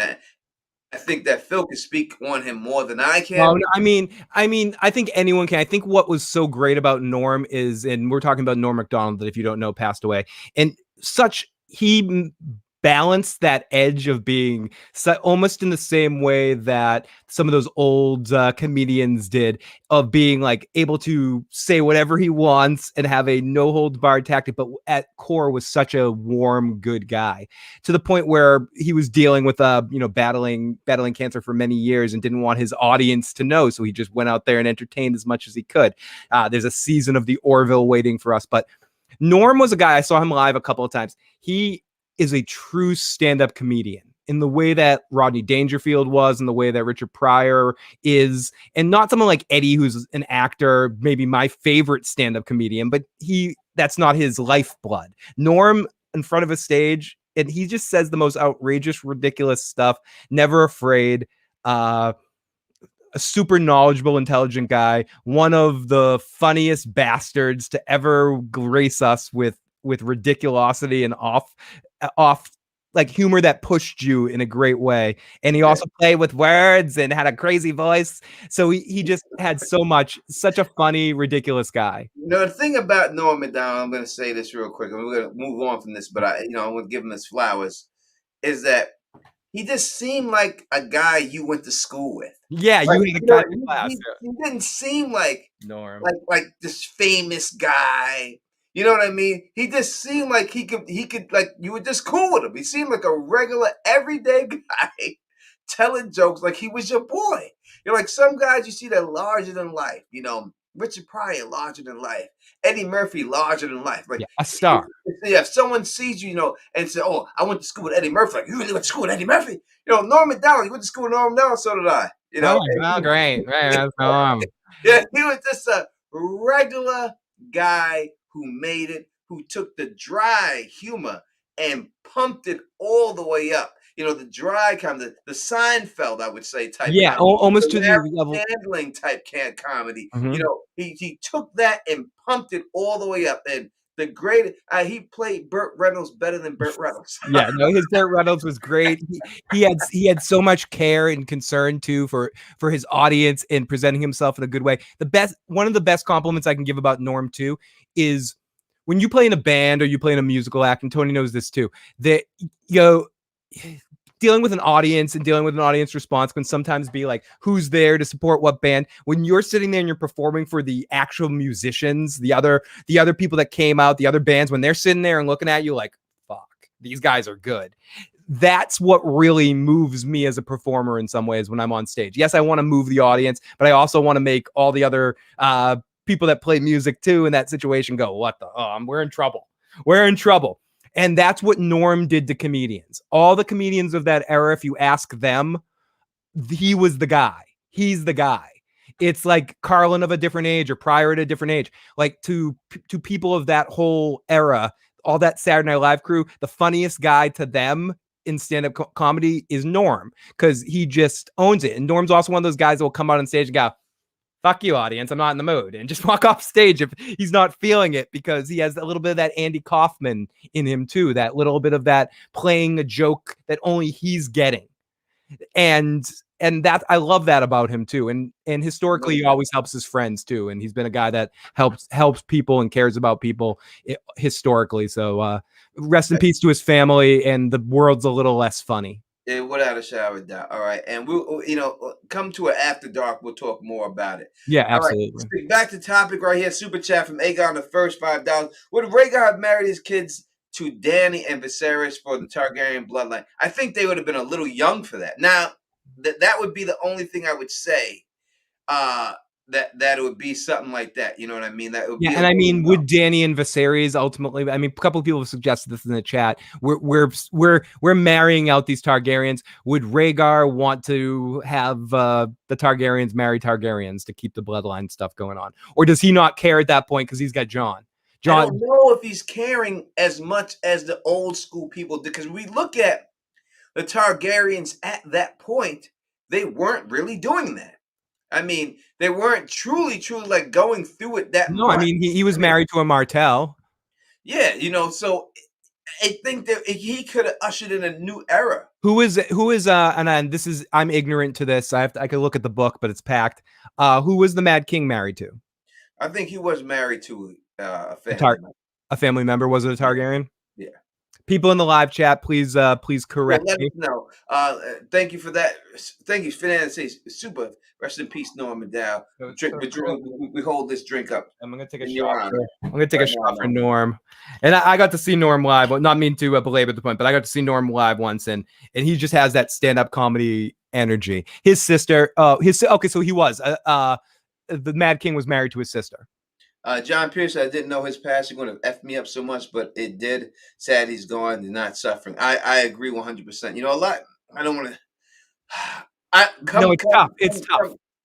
Come to me. Come on Saturday night when we do the after dark, and I'll talk all about. Yeah, I'll get into all that stuff right there. But yeah, he was dealing with a lot. We just don't want to go too far down that rabbit hole tonight, but we'll get into it on Saturday night late night. Yeah, we'll do that. Dany thinks about marrying Viserys in the books, right? Yes, she does, and I'm not saying that's out of the question. But I'm saying if you look at what Rhaegar was doing, it doesn't seem like he was respecting that as much. No, in because the rebellion still happens, the fracture to the realm happens, in him planning prophecy, knowing that in his own mind, as we're going to get to the White Walkers eventually, he's going to want to repair the realm as much as possible. And the best way to do that, he's smart enough to know the best way to do that is to marry out alliances. And you have 2, 3 prize pigs right there with Dany, Viserys, and Aegon that you can send out and build huge alliances with your house, and leading up to a point where you're going to need prophecy and need houses to solve this problem that's going to face the realm. Because in this situation, as we're going to lead down there, Rhaegar knows or speculates that the White Walkers are coming. Like he is. That's part of all of this. He's fearing that as well. I could be making this up out of nowhere, but I feel like somewhere within his prophecy, he had to have suspected that eventually we're getting to a point where the White Walkers are a thing again, and that his son, or his kid, the child of ice and fire, would be very important in that battle. Yeah, so as AK says, Aery only married his sister because the prophecy that their father heard, because that all goes, and all this prophecy stuff all leads to the White Walkers. Yep. And that's one thing we get if Rhaegar lived, is that he believes in the White Walkers. He's expecting their coming. Maybe not in his lifetime, but he believes that they will come in his children's lifetime. And that, so there would be no disagreement if when they brought a white down to the wall, there would be no disagreement saying that, hey, this is not happening. I know he would agree with it right off the back. He would say, yes, I knew this was going to happen. The prophecy said so, and we're prepared for this battle. Does he know about do you think he knows about Dragonglass? With all the research he did, I would have to say that he would Right. So eventually. so he's turning Dragonstone into a mine at this point. Oh yeah. Post taking the crown, he is manning every castle at the wall. He's repairing the broken castles at the wall. He is going down to Dragonstone and probably turning Dragonstone into a weapon mine, similar to what we see in season 8 of Game of Thrones, but over many, many more years to put every soldier in every house having a Dragonstone a Dragonstone weapon. Perhaps he also knows about Valyrian steel and armors all of his men in his amazing super Oh squad Avengers team of Kingsguard. yes. Can Phil? Can we have a super chat? Can you please give this out and write it in the text real quick? She's. Do you guys have the voicemail live? I'd like to say hi. Yes, we do have. If you want to call in, we do have a line to call in right now. We do have a line to call in. Phil's gonna post. 781-990-8509. And also you can text that number as well. If we miss your chat and you want to make sure we get your message when we're live, you can call in or text in at 781-990-8509. I'm just opening up the computer right now to open up the chat, but please leave a voicemail and we'll play it on the show towards the end. Yes, 718-990-8509. We'd love to hear your voice, especially if you're a woman. We love. We appreciate it. I'm drinking. I can say this stuff that I want, right? It's your day off. It's my day off. I can't see Danny sharing dragons. Okay, and in this scenario, we might never have dragons. There is no dragons. So let's go through this right now. There's no Khal Drogo. There's no dragons. There's no Khal Drogo to die. There's no Rhaegar to die. So that there is no dragons. There's no dragons. Now, if you want to talk dragons, the only way that would be possible is that we have the dragon eggs in Illyrio Malpatis's hands. We have fake Aegon. Most likely, we're going to have a Blackfire invasions going to come eventually. It would have to be a situation, and it'd be hard, that somehow he would have to get the Dothraki and all of them on their side. And Tony, would Rhaegar eventually screw himself by trying a try an egg-like tactic and try to hatch an egg? Yeah, he doesn't have the eggs to do it. You know, so that's the eggs. Would any of his time as king be based around trying to find dragon eggs and hatch dragons? I don't. I think at that point, the birth of the dragons is like a miracle. Like no one expected dragons to ever come back to the planet. Yes, but there is a history of Targaryen kings fucking up by thinking that they can bring back dragons and screwing it up. But by his father's time, they've relied on wildfire. Got smarter. They used wildfire instead. Like they got to the point, like, all right, we ain't getting dragons back, but we'll use wildfire. Right. In fair, yeah. Again, post what happened to Egg and all of that stuff, they probably tried that a lot less. Yeah. So that's so when people say like, oh, they would never defeat the White Walkers because they didn't have dragons. Listen, it wasn't the dragons that defeated the White Walkers as we see in the show. You know what I mean? It had nothing to do with the dragons that defeat them, but they would have wildfire.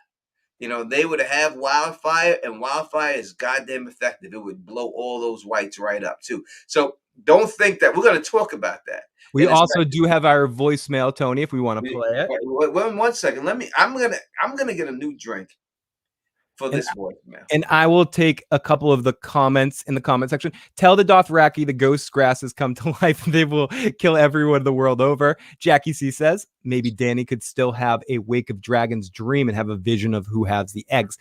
I don't want to...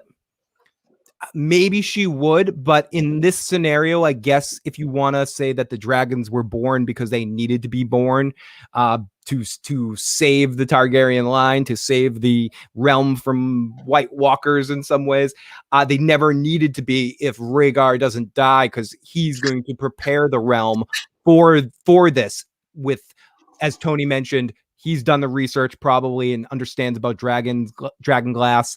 I think I said Dragonstone earlier, but dragon glass. He will understand he'll need to man the wall. Maybe even understand that in this scenario, the only way that the wall comes down is with dragon fire, and that dragons shouldn't be born. And I'll also say this: Jon Snow becomes a much better fighter than he is. Much better.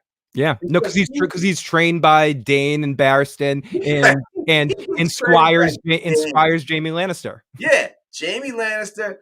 Most likely would be Arthur Dane. You know what I mean? Thank you for the beautiful Anna, my co-host for the Anna was nice enough to jump in my live chat as well the other night. Did she really? Yeah, Anna poked in to say hello. That is great to see how great that she's going around doing that for all of us, and so we truly appreciate seeing her. And I always appreciate seeing Anna. We'll talk to Anna on Saturday night, hopefully. Yeah, I hope so. But he would have such better training, John. So this with Barristan and Sir Arthur Dane, that the fighter that Jon Snow would be crazy. Yeah, it would be disgusting. Like you think he's a good fighter now. That's nothing compared to what he would do and everything else. It's like he'll be like Stephen Curry, like you just you're around all the best, you're around a great shooter, and you have like the family lineage, and you're training, and you're playing every day, and you're training every single day to fight this fight to beat the Night King or beat the White Walkers and serve your destiny. So yeah, he would be built as the best fighter of all Westerosi. Yeah, NYDA is asking, do the Whites kill Mormont without Jon through? Most likely, yeah. Yeah, probably. Most likely it does. Most that's likely that White comes back alive and kills him. Yeah, that's still their here we are sort of party. So let's play our voicemail from let's see. Was it Jenna that left us the voicemail? I do believe it's Jenna. Okay. Let's see. Hi Phil, hi Tony, it's Jenna S.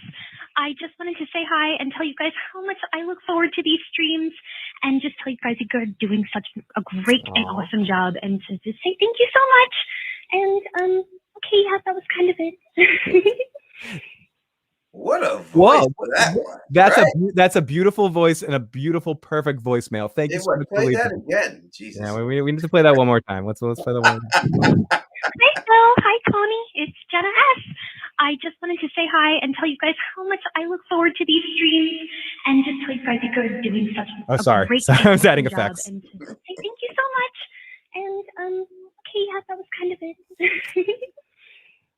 We're going to save that message for a long time. Thank you for being our first voicemailer on the usual unusual ever voicemailer on this episode. We truly appreciate you, Janice. We truly love you.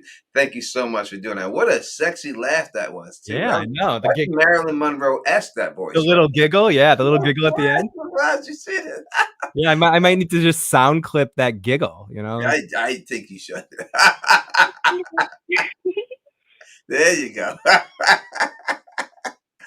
Let's take that all day and everything else. All right. Well, beautiful girl. Obviously, thank you so much for the beautiful voice. We truly. Yeah, Jenna S has a future in voiceover work. I agree.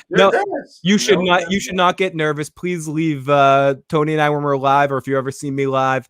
We'll also have this voicemail line when I'm joining on After Darks, and anytime I go live on my channel as well on Phil the Issues Guy. That voicemail line's always available to call on in, and Tony jumps over there. But every Wednesday night that I'm here, that we're doing this, we'll have a voicemail line. So please don't be afraid to leave us voicemails. We got it now, Lady Stoneheart. Can we leave a message? Phil, put that number. I will. We'll do it. Let's see if you can pin it too. If I put it in. It's 781-990 everyone 8509. There you go. Let me copy it so I can just start spamming it. And save that number, just like Jenna S. Save it into your contacts like she did. Exactly. Issues Guy hotline. Do it. Save that right in there. All right. Yeah. Ice is still intact. Yes, Ice is intact. Ice never gets dismantled. There's no doubt about that. Without a doubt. The realm is a much happier place in some ways. It's a better story. It's a much better situation. The White Walkers, because we're gonna get into this. The White Walkers, I don't think is much of a problem because I think he's prepared for it. I think, and that's the big thing that you deal with in the world of which that they're in that situation. He's setting it up. Maybe the White Walkers don't come till he's done, but he set his son up, John, or whatever his name is, Jaehaerys, Aegon, whatever he ends up being called in this situation, Ned Jr., I don't know. whatever. He's setting him up to be prepared to have an easier victory against the army of the dead. Yeah, it could be Aemon. Aemon, yeah. Probably Aemon, I would say. Oh, imagine how happy Maester Aemon would be if in this scenario. This is a much better scenario for him. Too, if you have Maester Aemon up at the wall, and he sends something to Rhaegar saying the White Walkers are here, he's about it. He's like, all right, I'm coming. Time. And not only am I coming, I'm coming with the full force of Westeros to the wall. And we're going to meet them at the wall and push them back from the wall with barrels of wildfire, with everything they got. They're coming out there. You know what I mean? So Jesse asks a good question. What happens to the wildlings? Is Rhaegar open to having the wildlings help? Yes, I think that when it comes to, from everything we've learned about Rhaegar, we see no prejudice in him. Yeah. He married a Dornish woman. That only people who got prejudice against him were the Dornish people. People were prejudiced against them. Northern people were prejudiced against the wildlings because they kidnapped their kids. Right, because they had to deal with border. So he didn't have that prejudice against him. So I think at this particular time, you know what I mean? I think that he would definitely be down with them to help. We need all the help we can get. You know what I mean? We need all the help we can get. So come down here and we'll beat back these White Walkers. Because it's like I said, it's not going to be like, oh, we got to capture a White Walker and bring it to King's Landing. He already believes in this whole situation. He's not going to not believe it when he gets that message. He's not going to be like, oh, I doubt that happened. And he's sending everybody to the wall. Everybody. We're going to take AKs. Oh, everybody. And I just want to say to what Jess says, Aemon might not meet him as a member of the Night's Watch, but I think Aemon will still meet Jon because Rhaegar would take him to the wall at some point in time to meet his family member and take a look at the threat yet to come. So I think he would meet him even in more of a happier situation. Yeah, and listen, Lyanna's going to go visit the North. She's going to go home to Winterfell. She's going to go visit her people. Jon's still going to go by Ned. Catelyn's not going to no one's going to hate Catelyn. She's not going to be upset. Ned never cheated. So this is just cousin Jon coming over. She's not going to call him the bastard. She's going to bend the knee to Jon when Jon comes up there. Catelyn's going to be on Jon's my grace. Yep, she's going to call him my grace. No, it'll be a whole different situation. You know what I mean? Going on it. AK says, a thought Teflon TV, does Rhaegar shut up the realm for success while he has some good years in him? Would he join the Night's Watch? I don't think he would join the Night's Watch. No, he would just put a lot of heat on the Night's Watch in the way of supporting them like no other king has in Westerosi history. I think he would, since the foundation of it, I think he would really give the Night's Watch soldiers, not just also-rans. I think he would send whole armies. He may try to enlist the wildlings too, if he had an openness to him, of like some of the far out castles, to figuring that they would understand the threat better than anybody. So he was in this scenario with him living. I want to say he's fights as good as Robert. He's as pretty as Jaime Lannister. He's an amazing musician, and he has a strategic mind to be able to see several steps around the road. So I think he would be able to figure that out. That's why he had to die, because he was just too perfect. Yeah, he's Peter Petrelli on Heroes. He's just everything. You had to get rid of him because he did too much. And as I say, do you think there would even be a war with the others? Do you think Rhaegar would try diplomacy? I just don't know if he would be able to understand them and their language that they spoke. They don't want diplomacy. They want revenge for what those little scary things. And that's what we have to deal with when you deal with. We'll talk about the White Walkers, but what the White Walkers want and why they're attacking is a whole different thing. If there was able to be some type of diplomacy, we would see. But it's a blood raven situation. You know what I mean, and everything else. And I the forest blood raven situation. Even with dealing with blood raven, it'd probably be different because he'd probably be. Oh, Rhaegar's holding down the throne. He'd probably be down with it. Yeah, because his kid, and this is probably the biggest one we've done. We've done 3 really good ones with the Red Wedding, Khal Drogo, and Carl Winslow, Khal Drogo, and we've this is the biggest one. This changes everything. Mm-hmm. This is without a doubt. If Rhaegar lived, that's why he couldn't live, because the story would be now Whether you think the story is better with him dying or whether you think it'd be better with him living is up to your particular There's take. more drama with him dying. And Tony, we do have another voicemail if we're ready to play it. Yes, we are. Here we go. Let's play it. Let's play the second voicemail.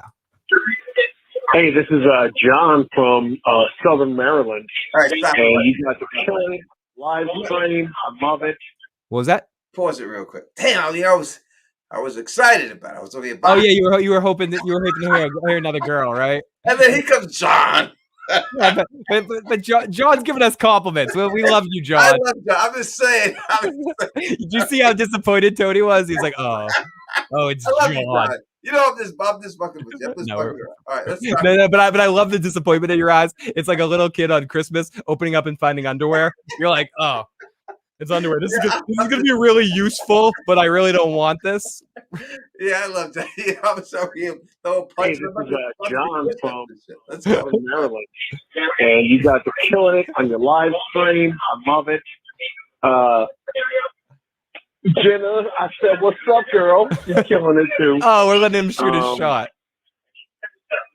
No question. You guys are rocking and rolling. It's my first time, so love y'all. See ya. Thank you so much, John, and we appreciate giving you the forum to shoot your shot on Jenna. Like No we don't blame you. You know what I mean? I hope he understands. You know, hopefully you see me before. You know, I'm just playing around. I'm a comedian at heart, and this is what I do. You know what I mean? But no, thank you for leaving that voicemail, John. We truly appreciate it. Hopefully, some other woman wants to leave a voicemail too. I'll just play anybody.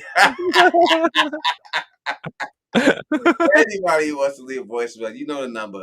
Yeah, Jess says, John, go up a few octaves, and you got to go up a few octaves when you call the usual suspect. No, John, thank you so much. We really do appreciate that. No, 100%, John. This plan. Thank you for, to saying that we're killing it. We really do appreciate that. You know, these are a lot of fun. I mean, we'll get all over the place, but I like how we're keeping it to our locked story here, but we like being able to go on a lot of rants and side topics on these kind of streams. That's part of the reason why Tony suggested these kind of things. So it's less like we don't have to.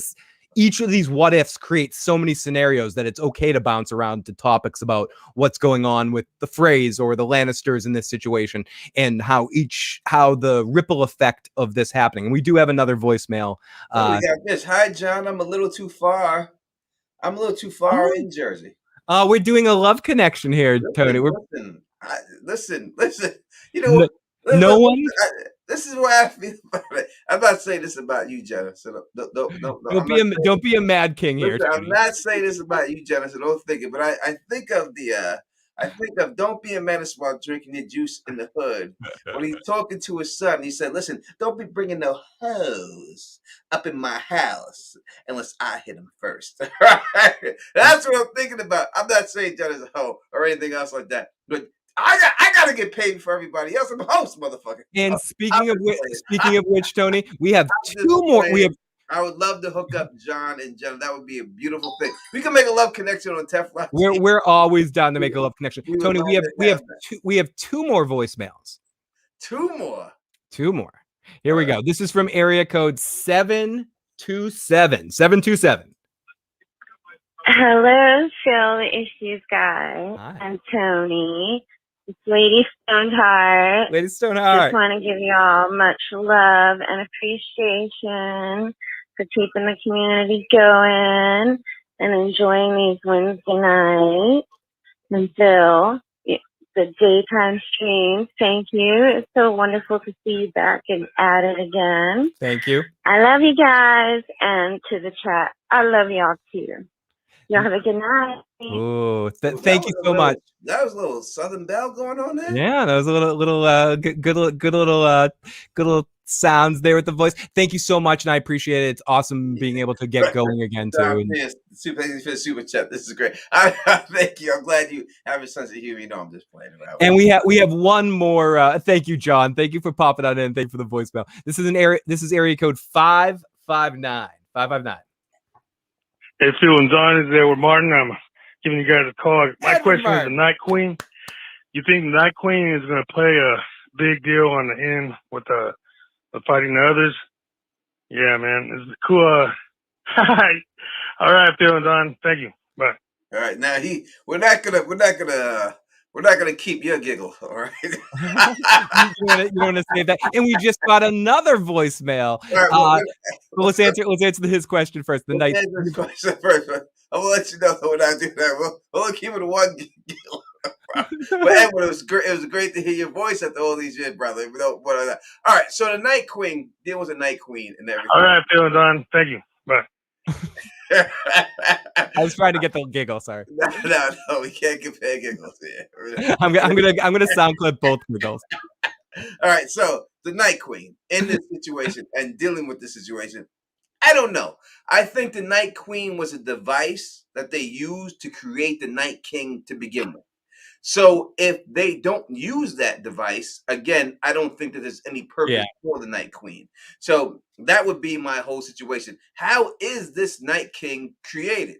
So that Night Queen seduced a Stark person to become the Night King. If we already have a Night King that was not in need of seduction, I don't see the purpose for the Night Queen to be around. No one cares about White Walker sex. I don't think no one wants to see that video. No one wants to see it. Like, I would want to see that video about as much as I would want to see Flo from Progressive having sex. All right? It'd be like that. You know what I mean? So that would be my purpose when I deal with the Night Queen. She was just a device to create the Night King. If we already have a Night King, I don't think we need the Night Queen. What do you think about that, Phil? No, I tend to agree with pretty much everything you just said there. We have one more voicemail right now from area code 480. 480. Hey, fellas. Of course I had to call in. It's Anna Sierra with Red Lipstick Club. Hi, Tony. Hi, Phil.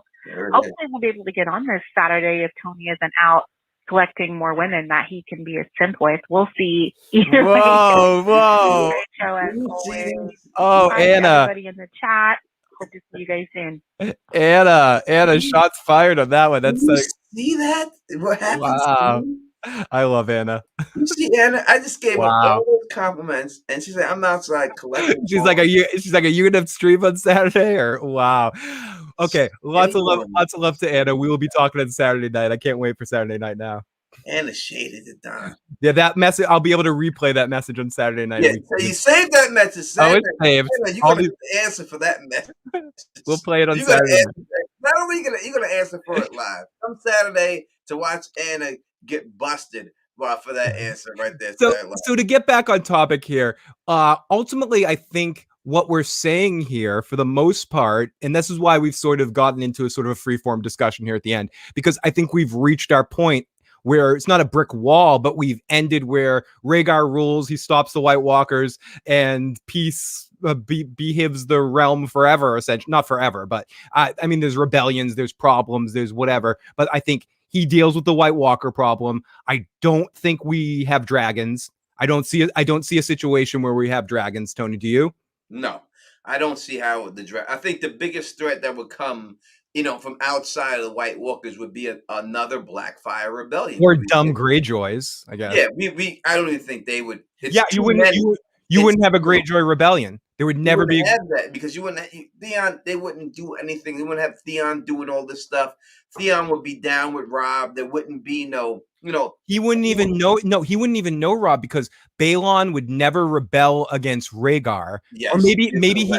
You're correct. Because the only reason he rebelled is because he considered Robert bullshit. Yeah, he didn't think the realm would stick behind Robert. So right. So if Rhaegar becomes king in this situation, there's no way Balon has the balls to do it. No, and so Theon grows up just sleeping with his sister. Yeah, Theon gets abused by Euron and fucking Victoria and his whole freaking life. It's too much. This is the biggest rabbit hole of the Dude, world. This is the worst one. This is the worst one yet, or the best one yet, because it really changes everything. You can't think of Theon never knows Robb. Everyone just thinks Greyjoys are dirt shit. The Greyjoys just become, maybe he rationalizes if Rhaegar overthrows his father that gives him a chance to do a rebellion, and then he just gets squashed again. But I seriously doubt it. I don't think he has the balls to go up against Rhaegar. No doubt about it. John Pierce, dang, I didn't realize Song of Ice and Fire could make everyone so horny, male and female. Have you read those books, bro? Have you read those books? I mean, George is not playing around in those books.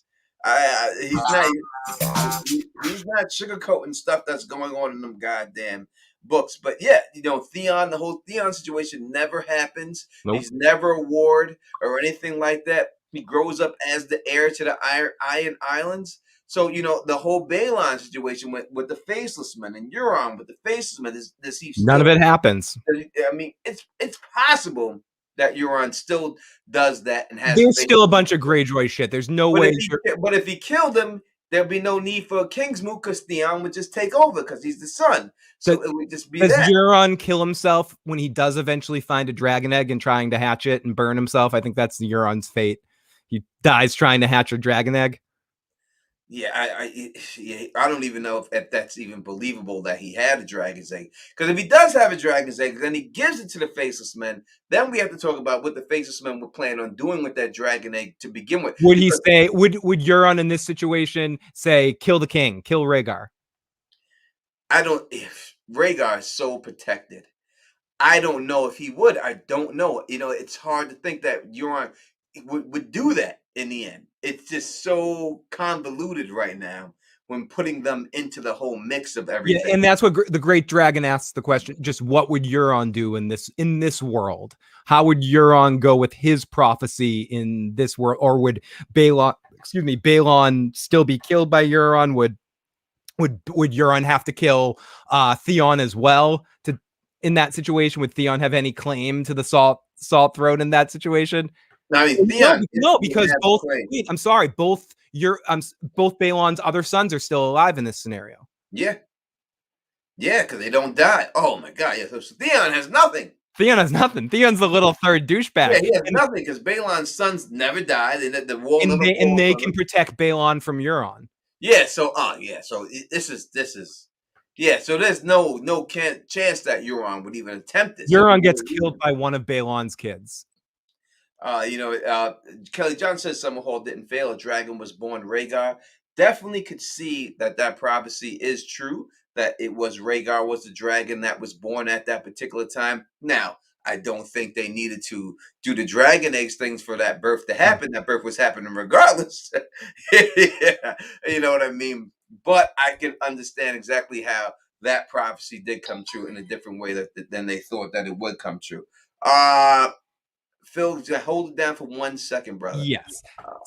And the problem with bringing out wins now are exactly what made it good. George R. R. Martin would be canceling doing HBO instead. Does Bran go into the Bloodraven situation? That's an interesting question right there, Jackie, because Bran never loses his legs. He never gets pushed out of the tower in this situation, and I guess never completely unlocks his powers. Jaime doesn't give him that gift by pushing him out the window. That might be a fun what if too. What if Bran never gets pushed out the window? I think it's easy that Bloodraven I guess, I don't know. I don't think so. Rhaegar was born, but the eggs hatching is what egg was for. He doesn't have to be pushed out. He doesn't have to be pushed out the tower. So I wonder does Bran have a similar path in this situation?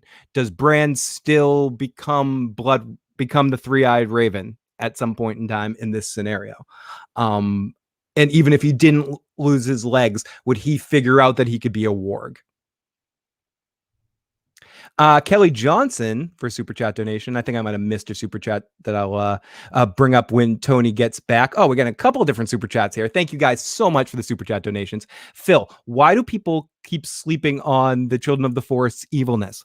I saw you ask that question before to Tony, and I think some of the reason why people sleep on their evilness is when they were first introduced on the show, they looked like that. What was that movie? Firestarter or something like that? Or they looked like little kids. So how can you initially hate on little kids? I mean, eventually they corrected it to a certain extent and they designed them in a different way, but it's hard to instinctually when you look at them for the average television or movie watcher to hate like a little kid. And when you first meet they have the name children in their name, the Children of the Forest. So immediately the name child in there kind of destroys some of the potential for them being evil things. So because it disarms you. And I think that's smart in the name, considering because I tend to agree with Tony's theories about the Children of the Forest and their foundation of the evilness and blood raven and everything in this world. But to your question, I think when you create a character with the name Child as the first name, initially it's an excellent choice by George, because it disarms you and it makes you go, oh, these things can't be bad. They're children. They're children of the forest. And then you add forest, like the forest temple or the forest fairy, like in a Zelda game. It's the good they celebrate the forest. They're nature oriented. They care about the world, the environment. It elicits all those kind of emotions just from the name. So they're the perfect villains because they're the least ones you expect. Exactly. It's playing an interesting shell game. I couldn't even said it better myself. That is exactly what he's doing. He's disarming you when it comes down to the Children of the Forest. You know, have you had something called the orphans? You know, you automatically, when you hear, like, if you heard some of the orphans, you think, oh, the orphans, oh, poor orphans, you know, the poor little poor babies, children, until you realize the orphans are terrible. You know what I mean? So it would be definitely a bad situation. All right, so people are talking about the direwolves. The direwolves come. I still think that you would get the direwolves here. Kelly Johnson asks T, will Halloween do the Hammer of Waters 2.0? I think I don't know if he would need to do that, because I don't think the White Walkers passed the wall with Rhaegar in power. I don't see a scenario where they could get past anybody on the wall when they're doing it. No, because he knows about this. Just to repeat, he knows about this. He's into it. He's onto it. He's done the research, so he can be proactive. And the minute there's a word from the wall from Maester Aemon, a family member, that there's a problem, he's sending full force with dragonglass weapons out there to solve the problem. Yeah, without a shadow of a doubt. So I think that there would be, no way they get past the wall. He would have probably not. Does Ashara Dane die? Probably not. No, she's no reason for her to kill herself. No reason. Ashara Dane lives. Why would she kill herself? Why would she jump off the tower? Who does Ashara Dane marry? I mean, that's a whole different situation. That's a whole different thing too. He's gonna get married to somebody, and Ned's already locked up, so Ned's out the picture. You know what I mean? Jamie Lannister's locked up, so you can't have the Brad Pitt Jamie's a Kingsguard at this point. Yeah, so you can't have the Brad Pitt Angelina Jolie wedding. The Red Viper, maybe. Ashara, it's hard to say who she would marry. She would be well sought after, though. But she would definitely be alive. The oldest Tyrell, not Loras, the other one. It could be a Tyrell. Not him, I don't think so. With the messed up leg, I don't think.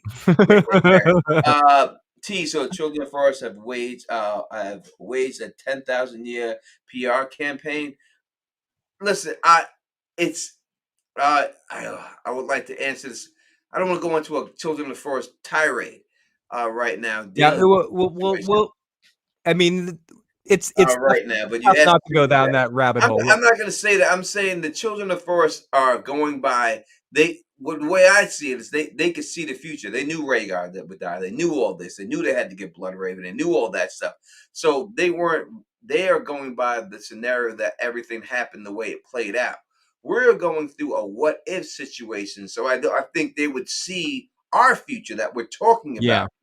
So they wouldn't have had to do all that stuff, because that would be everything that we see. While you were gone, Tony, someone speculated, or we were talking a little bit about, would Bran still become Bloodraven? I don't think there would be a need for it, really. I mean, it's a possibility that they would, but me personally, yes, because I think Bloodraven, I think Bran got body snatched by Bloodraven. Can Bran still unlock his powers? Can all that still happen without him being pushed out the tower? Because he's not pushed out the tower in this scenario. Yeah, Bran is walking around, and Bran's a walking motherfucker in all this. This is too big. It's too many things. Yeah, it's too big. It's stupid. This is why George can't finish the book.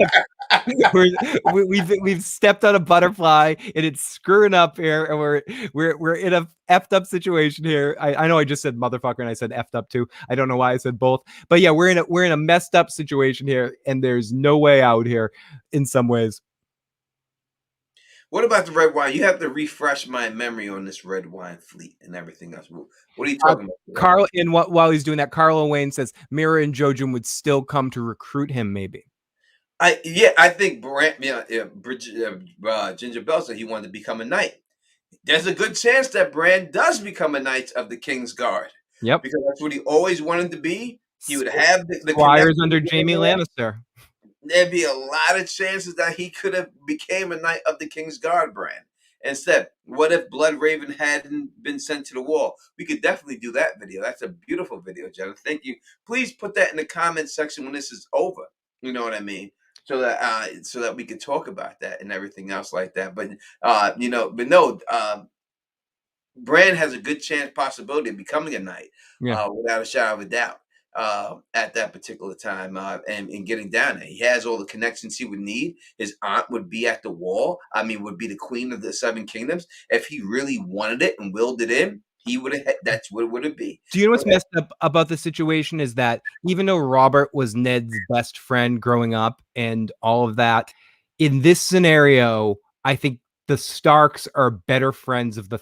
And obviously because of Lyanna, but I even think because of the bond that Ned and Rhaegar would connect on this trip down to see Lyanna and finding out the truth about that situation and moving up. I have a feeling Ned and Rhaegar would get a lot closer than Robert and Ned were over those 10 years that Robert was king, where Ned just didn't see Robert for a big long time. I think the Starks would have been more of a part of the situation if Lyanna was queen and Rhaegar and Ned had formed some sort of bond on the road, which I think they would have.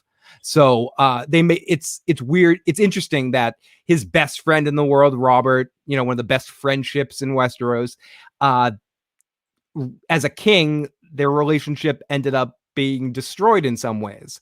But if Rhaegar is king, I think Ned would have a very friendly relationship with the throne. Yeah, without a doubt. Kelly Johnson, thank you for the super chat as always. T, would Thoros and Mel back Rhaegar as Azor Ahai? I don't think so, because this is the whole thing. I'll be right. Rhaegar, all right, I'll hold it down. Rhaegar believed that. Let me widescreen it down until Phil gets back. Rhaegar believed that he was Azor Ahai. He didn't know how to fight, but he learned how to fight because he thought he was Azor Ahai. That's the reason why he trained and became a fighter. He then began to believe and realize that he wasn't Azor Ahai, that it would become one of his kids. He thought that it would be Aegon. But I think somehow, as Phil said, at the Tower of Joy, he realized at that point that it was not going to be Aegon, that he had to have another child and have a child with a woman from the north to make the Song of Ice and Fire, which was Jon Snow. So I don't think that they would back him, but they would back Jon Snow. They would back the Targaryens. They would back Jon Snow. I mean, that wouldn't be Jon Snow. I wouldn't have that. It would be an Aemon Targaryen, most likely. The Aemon Targaryen, a.k.a. Jon Snow, was Azor Ahai. So I think we have to put that in there in the factor in this thinking that they would go there. So I think we would have that go down. I don't think we would have Mel, because we would never need a Melisandre, because Melisandre was sent over specifically to try to change Stannis and them over to get them to accept Azor Ahai as the god of the Seven Kingdoms, and we wouldn't have been able to do that with Rhaegar. Now, if you want to say that more Lyanna would have had a better chance of accepting Rhaegar to more of the northern ways, then that would have been a possibility. He would have switched to the old gods, before he switched over to Azor Ahai. There'd be no way to get him to go there. If Rhaegar was going to do one thing, he would have been going over to that. So I think that's what would have happened if it would have jumped off like that.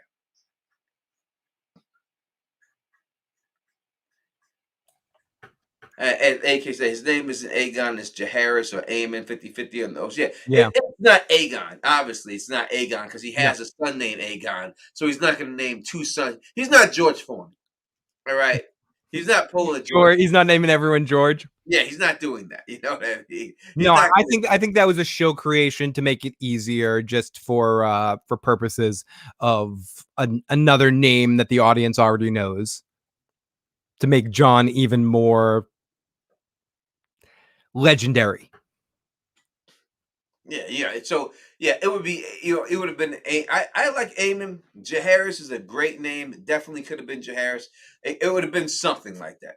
It would have been one of the two. You want to go any way, you can go any way with it, without a shadow of a doubt. But it wouldn't it wouldn't. It's not Aegon. And I agree with what the Great Dragon says. There's no way Rhaegar could stand Mel or any of the Red Witches. She could try to make burn people, but he was like, no, I don't think there would be any love for the Red Witches from Rhaegar. I don't think he would have any love for them. No, I don't think you wouldn't have a brotherhood without banners. Maybe you wouldn't have any of that stuff either. You wouldn't have to have the possibility of having all those things that were born was to run the mountain down because the mountain was right. Does the Hound eventually get his revenge on his brother? I don't know. I don't know because the mountain and them there's no Who need. does the mountain rape and pillage? Because he's got to rape and pillage somebody. He's not raping and pillage anyone. There's no one. If he does, he's gonna get tracked down and killed really fast. So the mountain's gonna get tracked down and killed really fast because the mountain. If he does that, then yes, it's a wrap for him. There's no way around it for him to stand because if Rhaegar, the number one thing we take away from this, if Rhaegar lived, is that he would have the support of the whole Seven Kingdoms. Everybody. They would all wrap. There's no question. Maybe even Essos. I'm kidding. Yeah, there's no question that people will want to usurp him. There's no one who will want to take the throne from him. Everybody loved him. He beat Robert Baratheon in battle. He is as big as a star as you could. If you took Barack Obama when he first ran for president, right, and you gave him, and he was Michael Jordan and Tiger Woods and Tom Brady, and then he was the greatest singer you ever heard. Whoever your favorite Prince, a hybrid of Prince and Michael Jackson and Paul McCartney. If he was all that stuff combined, that is in his prime, not as an old man, in his fucking 20s, 30s. That's Beatles era Paul McCartney and John Lennon in a band with Prince and Michael Jackson. Yeah, with the charismatic of Muhammad Ali because he can kick everyone's ass. Yes, so and the punching strength of young Mike Tyson. Yeah, you have to give him everything. He is all of that. That's who Rhaegar is, and no one is messing with him. Kelly Johnson, yes. Danny does play third fiddle to. Danny is an irrelevance. That's why I'm saying she just gets married off the House Stark. She gets sent north and goes and has Stark babies with Robb. That's exactly what happened, Danny. Danny is exactly what she was. You got to look at what Danny was. Danny was nothing more than someone to sell off for something you can get. She wasn't no queen. They sold her off. Her brother sold her off to the Dothraki for an army. That's all she was supposed to be. And that's what she would be in this scenario as well. She wasn't supposed to be no queen. She wasn't supposed to be no mother of dragons. They sold her off like a piece of cattle. This the bridge and alliance. And that's what she would still be seen as in this scenario. Except in this scenario, I do believe she would be more used as to further push an alliance, and she would be sent. And again, I'm going to double down and triple down on she would be sent north to Robb. And Robb all day. It would definitely be a Danny Robb. It would Danny Robb. I want to say they want to keep the bloodlines pure. Could I see that? It's a possibility, but I don't know if they do that. No, I think Rhaegar is going to want to forge alliances. And Great Dragon, I'm actually going to be doing a Beatles stream coming up on my channel. So make sure to subscribe to Fill the Issues Guy. We're going to be doing that. I'm going to have Tony on for a music stream as well because we both have a very, very crazy, different, eclectic music knowledge. So I want to start bringing some of that as well. Yeah, we'll definitely talk about that. It's like I told y'all last night that Ja Rule would defeat Fat Joe easy. It was, and we're not gonna get into it, but as I said, it would be. We'll talk about that on Saturday too. We'll talk about that Saturday, but it was as I told you, it would be easy. It was easy. And until the very end, Fat Joe was very much in denial. But then I got to give him credit. At the very end, he's like, "I'm playing. I know Ja Rule is going to kick my ass. No one else wanted to go up against him, so I offered myself as sacrifice." Again, we don't have to go too far, but I like how he said that at the end. the man was giving out gifts trying to get people to buy it. He had people singing other people's songs. Dude. And when you have somebody singing a song, you didn't make it. Nelly come out there singing Nelly's song. Say, no, I brought him on stage, so he's with me. Come on, you're done. It was all over. No. He basically did a Nelly's. They did, if you want to go get high with me, they did that song, and it's not even a fat. I know that song. He just played a song. I might as well do a battle and play a Michael Jackson song. I might just go out there. I mean, Jarul played a Tupac song, but he's on that. He did it more as a tribute at the end before the intermission. He wasn't doing it as like a round. Yeah. No. You might as well just play the Michael Jackson or Prince song, and just to get the crowd hyped, because that's what you're trying to do. All right. Besides that, all right, we're about to end it anyway right now. I mean, there's nowhere else to go. Just to top this off, I think ultimately in this situation, Rhaegar lives to be, it's like a Lord of the Rings kind of ending where Aragorn leads for many, many years with much goodness to happen. I mean, there are problems, there are things that happen, but I think he sets himself up and his son up to fight and destroy the White Walkers. Dragons aren't born, and I think we set up that there's everything that we know up until this point in Song of Ice and Fire is completely fucking different. And the White Walkers are still defeated, if not still defeated. I think they're defeated easier if he's alive. It's easier for them to defeat the White Walkers. So now, Tony, we just got a few more super chats and we got one more voicemail. Right, so we'll go through the super chats and we'll go to voicemail before we end it. Aegon the First, $5. Thank you so much. You're very generous. Anyone donating anything is generous, and we truly appreciate it. You Charles get the direwolves in the scenario. What about Blood Raven? We talked a little about Blood Raven. I would say I do believe the direwolf still could be there, but maybe Ghost dies in this scenario. Who knows? Maybe Ghost doesn't make it. He's the work of the litter when it's all said and done. So maybe Ghost doesn't make it, but I do believe that the direwolves could still be there, because you would still get the whole Night's Watchman running off scared that he's seen the White Walkers. You would still get the direwolves migrating south. Yeah, you would still get the beheading and that would lead them to. And you would still get Bloodraven wanting to connect with Bran, so to set that up in a sense. So I think you would still, you very well could see the direwolf still be a thing. Still see that. I don't know if John gets one, but you still that. Kelly, thank you. Says T, does the $10,000 spill survive the Trident? I would think. I don't know. I think in this scenario that if Rhaegar beats Robert, we've set up in this scenario, and Tony can correct me if he thinks differently, that at the point that the battle ends with Robert, Rhaegar says, Ned, stop your soldiers. I need to talk to you, and sets up a battle. So anyone that hasn't been killed up until that point has a chance to survive. So I think some Dornish do survive. No doubt about it. John Pierce says Yazroka's not contributing. It's my first day. Jenna, Kelly, on. Anyone who comments and donate is whack. Thank you so much, John. Oh, John. I truly appreciate that. But I will say this. Listen, no one here is expected to super chat. We truly appreciate the super chats. I don't get paid anything unless super chats is all I'm making on this. No, channel. Exactly. That's when I'm doing streams on my channel. Same thing. I'm like super chats.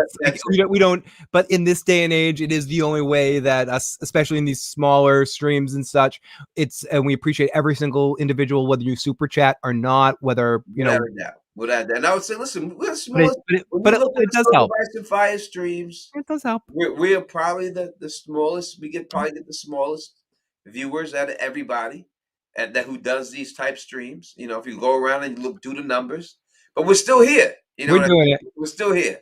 You know what I mean? And we appreciate all y'all being here. So, if you want to help us out, you want to super chat to help out, we truly appreciate it. If you can't, we appreciate the thumbs up, man. We appreciate the thumbs up and try to spread the word.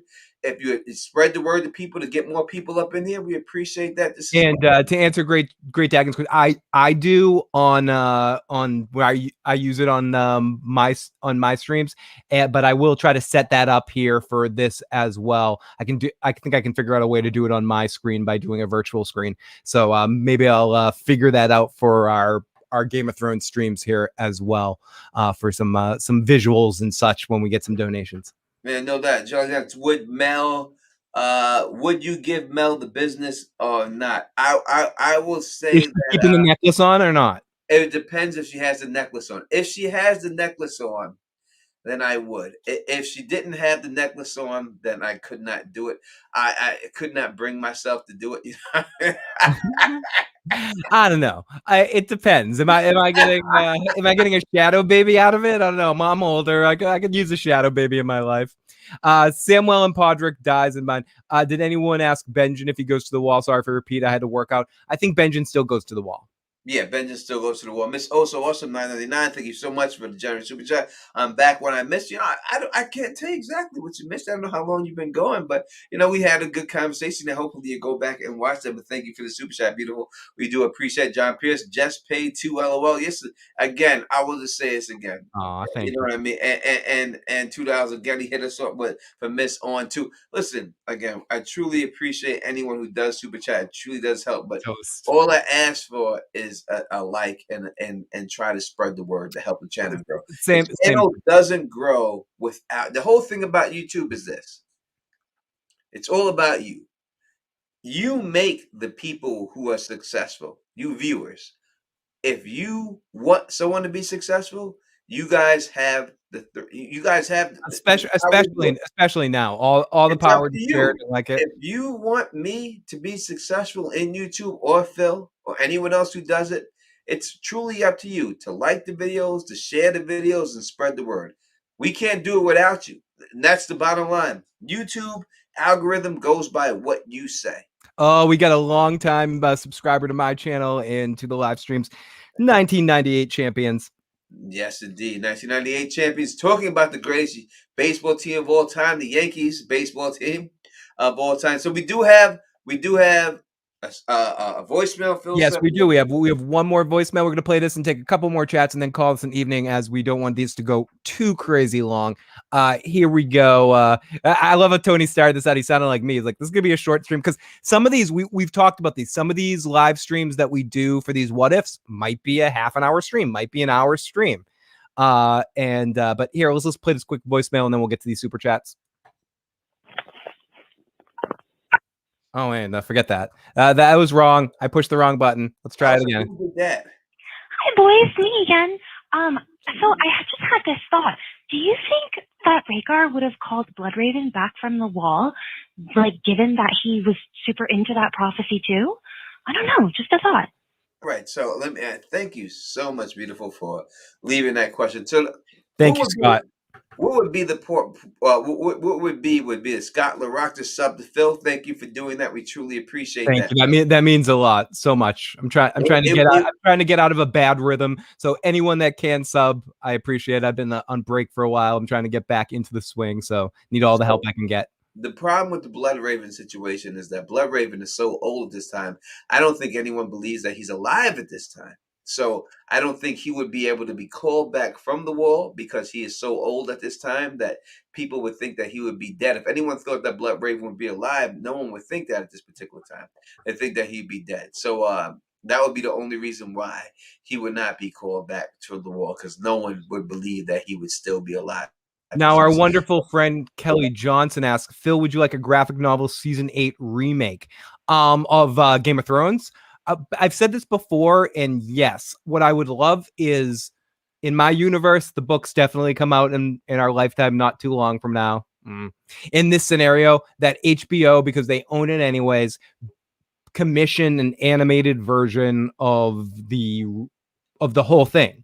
I don't think they could just do a season 8 remake, but I could see them doing a complete Game of Thrones retelling from the books, like call it Game of Thrones, A Song of Ice and Fire, and do an animated version of George's Things and have it be freaking 12 seasons, 14 seasons to tell the whole story. I could see HBO doing something like that eventually when the books finally do come out, as a way of redoing that, because especially if the sequel series get a lot of positive attention and they want to right the wrong of the main series.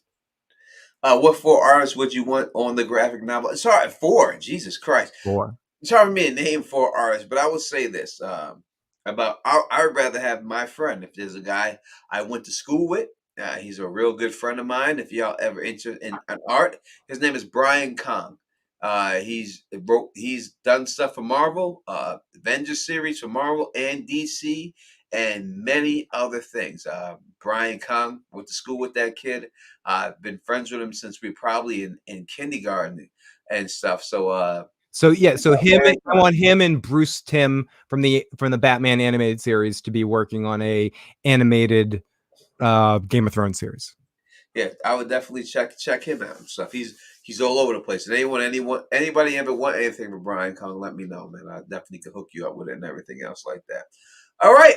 I think this was a really great stream. You know what I mean? There's not much else we can say about this. Not my bad.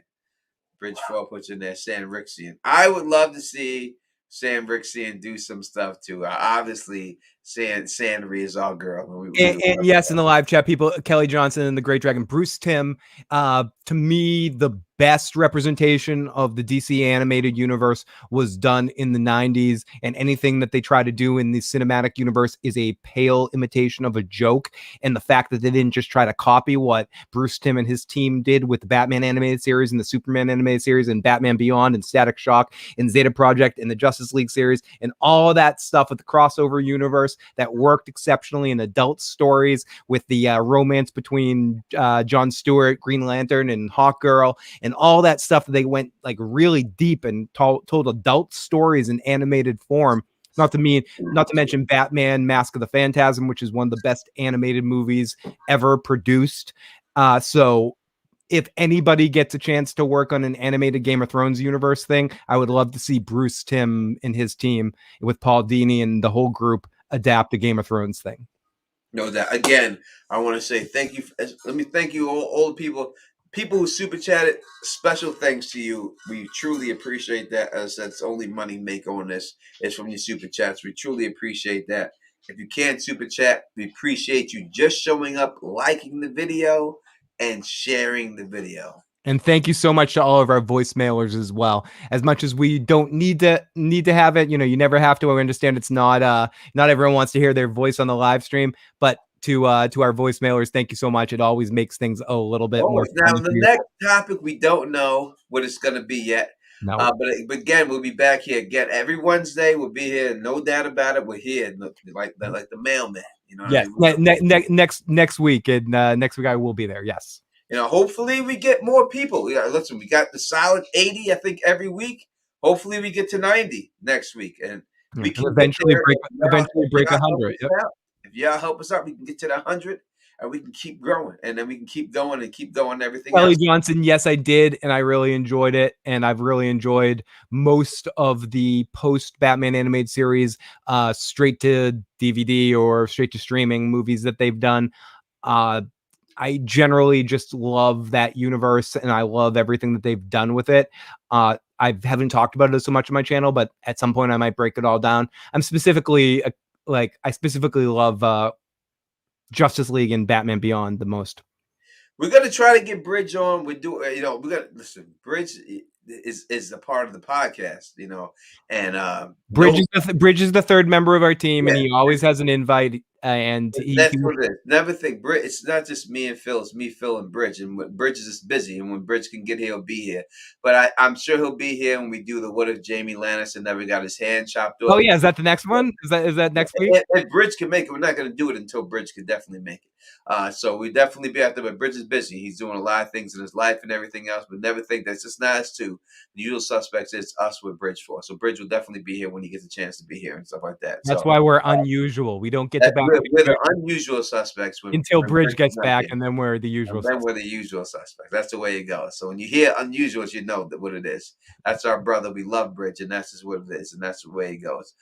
Health and everything, and love for Elia in the chat. Nature Girl, thank you for the super chat. It says, I love these got reviews on Wednesday. Keep them coming. We're definitely going to keep them coming. We're definitely going to do them all that. Bridge shook like a dude. Bridge shook like a dude. T looking to fight. Bridge is my brother. We love Bridge. Thank you all for the super chat. Thank you all for joining us here. We truly appreciate it and everything else. What if Rhaegar lived? Rhaegar would have been the best king of all of Western European it history. seems like it, and it sounds so corny to It say. does, but I think he would have been like Aragorn in the Lord of the Rings and like ruled for It seemed like centuries. everything would have just worked out better if he did live. Probably that's why he had to die. Again, thank you all for joining us. We'll be back next week. And if you like the way we do this, please thumbs up this, spread this across the realm, and as always, subscribe. And until next time, I gotta get to with Elamar. I haven't spoke to her a little while. Her job is, doing a thing. But as always, Lately and Down podcast. Peace and stay sexy.